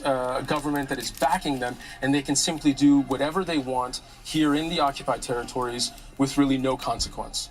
Okay, Zain Basravi joining us there from the occupied West Bank with all the latest. Thanks very much, Zain.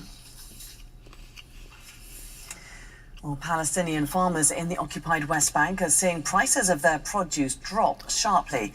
Since the start of the war on Gaza, Israel has heavily restricted access to markets, forcing farmers to sell only locally. Bernard Smith reports. The crops are ready for harvesting, but Palestinian farmers have lost access to their main customers in Israel. Since October the 7th, Israel's military has effectively sealed off the occupied West Bank. The Jordan Valley is Palestine's food basket. We produce most of the West Bank's products. Peppers, courgettes, aubergine, everything comes from this region. When the crossings to Israel are closed, all of these goods go to the local markets, which causes the prices to drop. On some days, we don't sell anything. Just getting to market is a challenge. Palestinians are forced to take circuitous routes through the occupied West Bank to avoid Israeli settlements. The quickest road for us today is 40 kilometers. It should take 30 minutes, but it's only open to Israelis. Palestinians have to take a major detour. It adds 110 kilometers to our journey. In the past 5 weeks, more checkpoints and road closures have appeared. Some checkpoints are only open from 9 a.m. to 6 p.m. This causes problems, and it also causes harm to the small villages we have to detour through. 90 minutes later, we get to the market. It's almost deserted.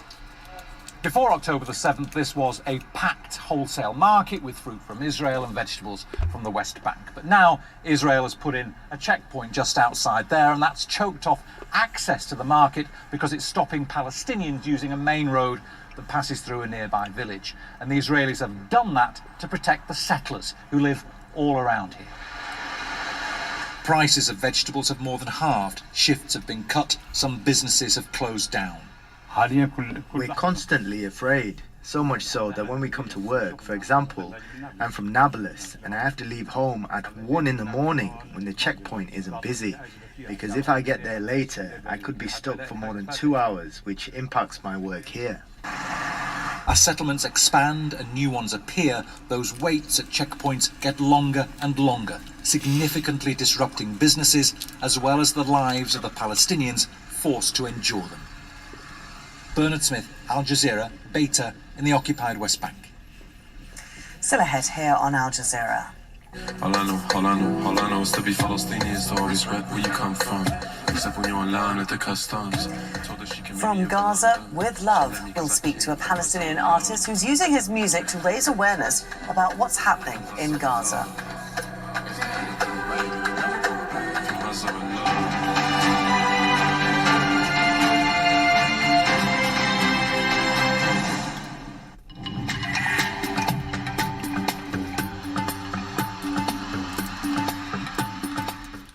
It's the return of some wet weather across the Arabian Peninsula. Arabian Peninsula weather, I love it. Arabia starting to see a splash of some rain here. This area has seen flooding as of late. Certainly the risk of seeing some more. I think the wet weather will catch up to Kuwait by Wednesday. We look at the 3-day forecast. Potentially some thundery downpours here. That's going to increase the humidity, but we should be back into the sunshine by Friday. Wider view of the Middle East shows us a soaking for the Levant, including Gaza right through to Syria, Jordan, and that wet weather will push into Iraq. Not the case across Central Asia. Plenty of sun. Temperatures above average. Ashgabat, Tehran, for example. Ashgabat, 23 degrees for you on Tuesday. And these intense rains that we saw through western Turkey now moving toward the east around the northeast Black Sea coast. And that's all that wet weather dropping down across the coast of the Levant. Meantime, as we go off to Africa right now, not as windy as it has been toward the northwest. Breezy, though, as we look toward the northeast. That includes Cairo with that storm system there, but you're just going to be dealing with wind. Pulses of rain across the Democratic Republic of Congo, some big storms there, and winds have lower temperatures across Botswana and Namibia, so Windhoek, 33 for you on Tuesday.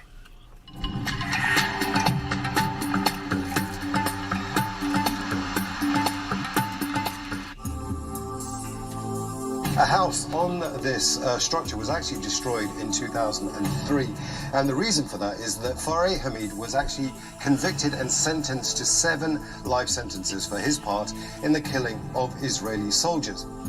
What the Israelis did is they came in here, and this now very small hole actually represents a nightmare for this family. Let me just show you. The Israelis actually drilled into the wall. Now, why did they do that? They're testing the thickness of the walls so they know what equipment to use when they come to demolish this house. And the family are telling us there was no reason for the Israelis to come in to their house at this time right now. They simply don't know why the Israelis want to demolish their house. This house could be demolished in the next 2 hours, in the next 2 weeks. They simply don't know when that demolition is going to come.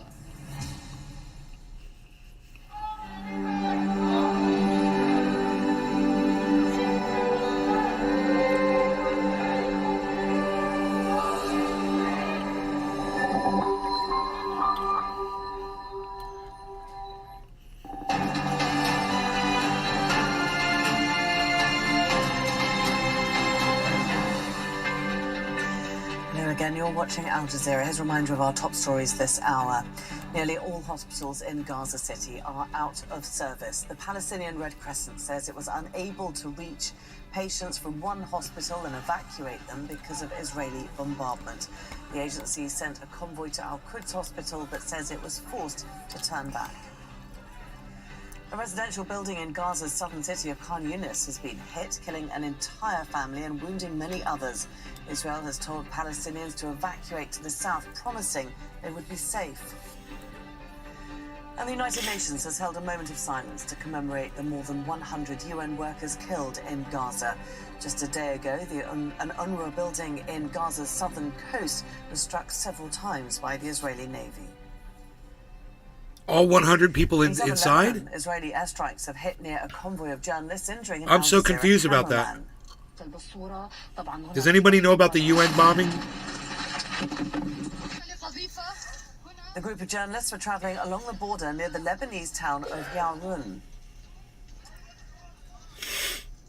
And separately, Israeli airstrikes have hit a residential area in the Lebanese village of Ain Nata.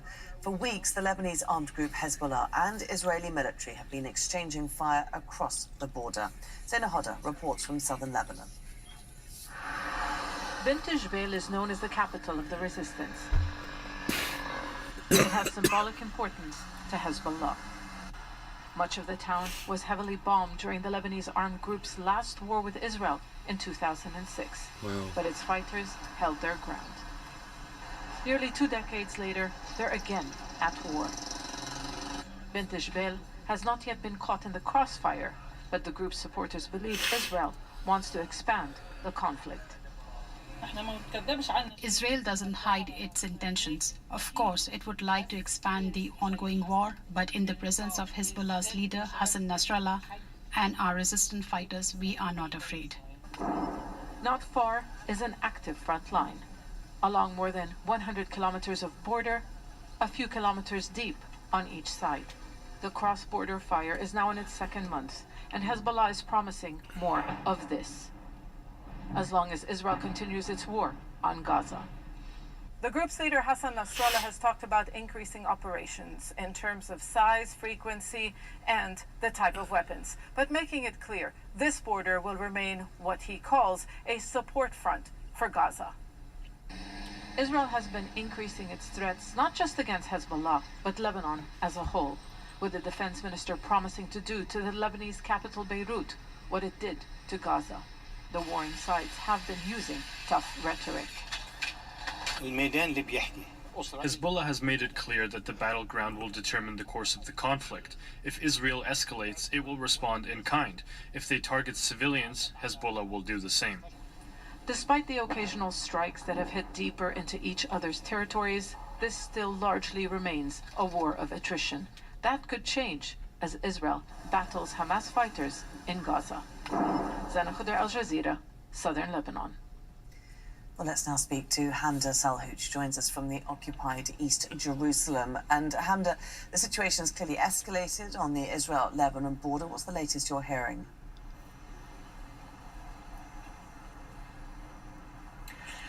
The situation escalating indeed over the last 24 to 48 hours. And just moments ago, the Israeli military chief of staff, Herzi Halevi, releasing a statement about the situation on the north, saying that the Israeli army is taking what he calls strong action and setting up plans to deal with the security situation in the north.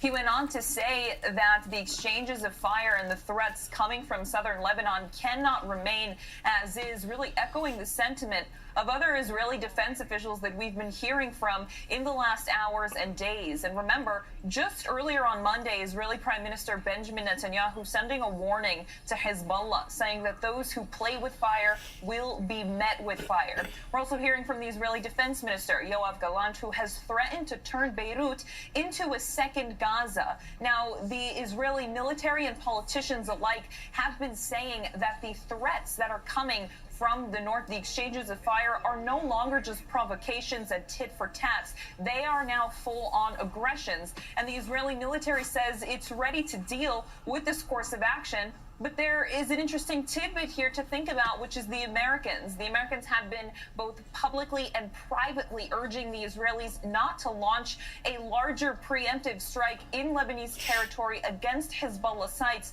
out of fears of a semi-regional war breaking out, and also out of fears that the attention of the Israeli military will be overstretched if there are two fronts that are simultaneously opened in the country. So there is a lot going on, and in the last 24 hours alone, we've seen 1 civilian deaths, 20 other injuries, among them 7 soldiers. But the Israeli army and the Israeli politicians alike have been saying that the situation needs to be addressed, it needs to be changed, and the Israeli military is going to follow through on that course of action, Laura.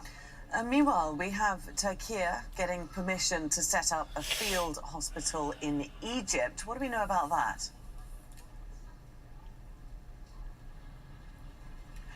Well, Turkey has sent a ship that docked in Egyptian waters around 40 kilometers away from the Rafah crossing. It's got enough material for about 8 field hospitals. We're talking about operating theaters, ambulances, medicines, any other type of medical equipment you would need to assist patients while setting up a field hospital.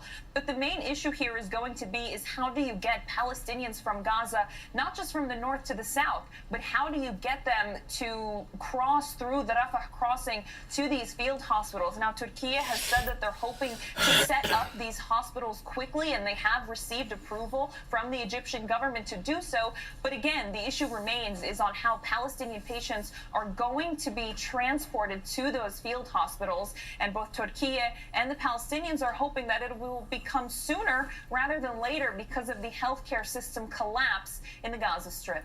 Okay, Hamda Salhout joining us there from occupied East Jerusalem. Thanks, Hamda. Now, music has been used around the world to raise awareness about the decades of Israeli occupation in This guy's Palestinian mustache is territory. funny.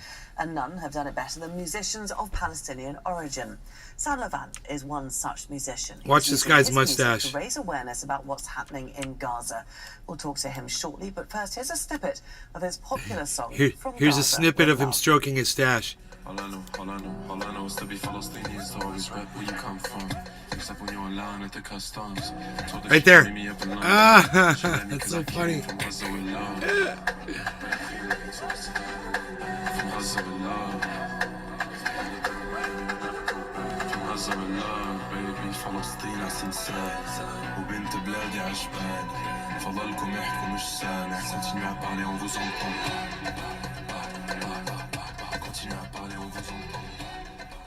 So weird. Sam Levant joins us now live from He looks Los like Angeles. Hassan. Great to have you with us. It's a great song. It really shows your feelings. He looks like for Hassan Gaza. Piker. What are your feelings now when you see what's happening there?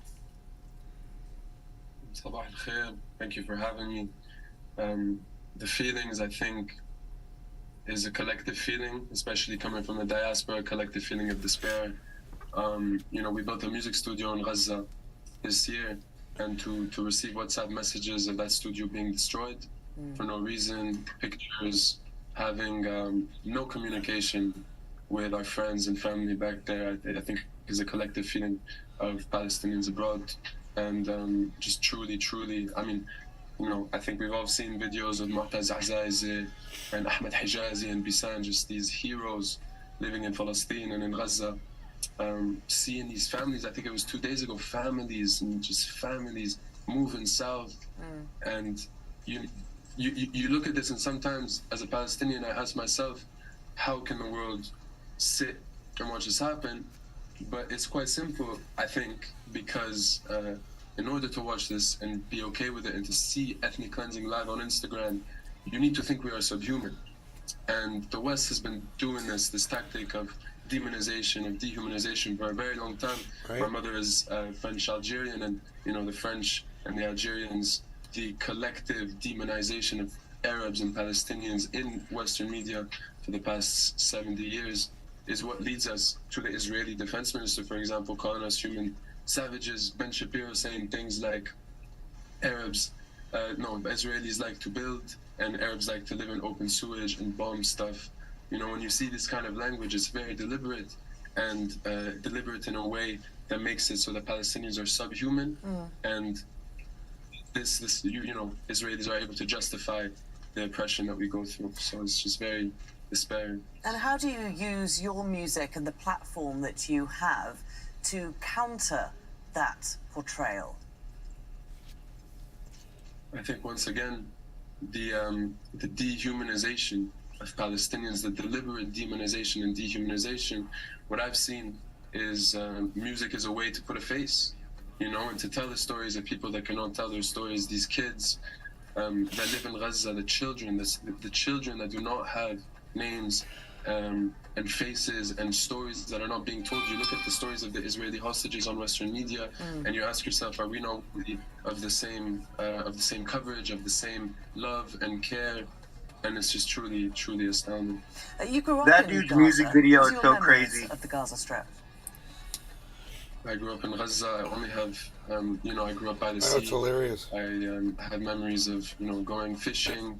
My father built a hotel called the Dira, which is still there to this day. And, scents, smells. You also, obviously, I don't know if you can hear it right now, there's airplanes going by. The sound of drones is one that is ingrained in my memory forever. And I think the sound of drones for any person living in Gaza is a core memory that these people live through. And, And your hopes and dreams for the Palestinian people and for the people of Gaza in particular, what are they?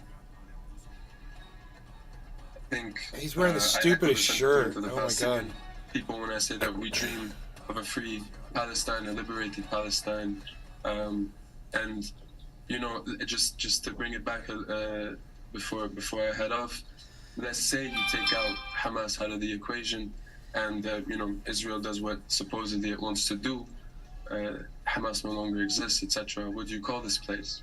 This place is called the West Bank. The West Bank has over 500 checkpoints, Jewish-only roads. You know, Israeli settlers regularly go out and burn olive trees in masses. There's, I think, 500,000 of them there. So we dream of a free and liberated Palestine. Sam Levant, really good to speak to you. Thanks very much for taking the time to join us here on Al Jazeera. Well, thank you. Still ahead, here on Al Jazeera, the UK Home Secretary Suella Braverman is sacked days after she accused police of favouring protesters supporting Palestine. I eat ice cream to feel alive, especially because I am scared at night, crammed into a UN school in the dark. I gotta use the bathroom, brother. I'll be right back. And Gaza's last operating ice cream shop brings some joy to children in the middle of war.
All right, it looks like it's Bitcoin's kind of coming back up. I wanted to stay with you until it goes to 37.4, which I think it's going to do. But I'm going to go, guys. I will see you guys on the next show. Thanks for watching. Take care. Thanks to Pinoy. Thanks, everybody. Bye.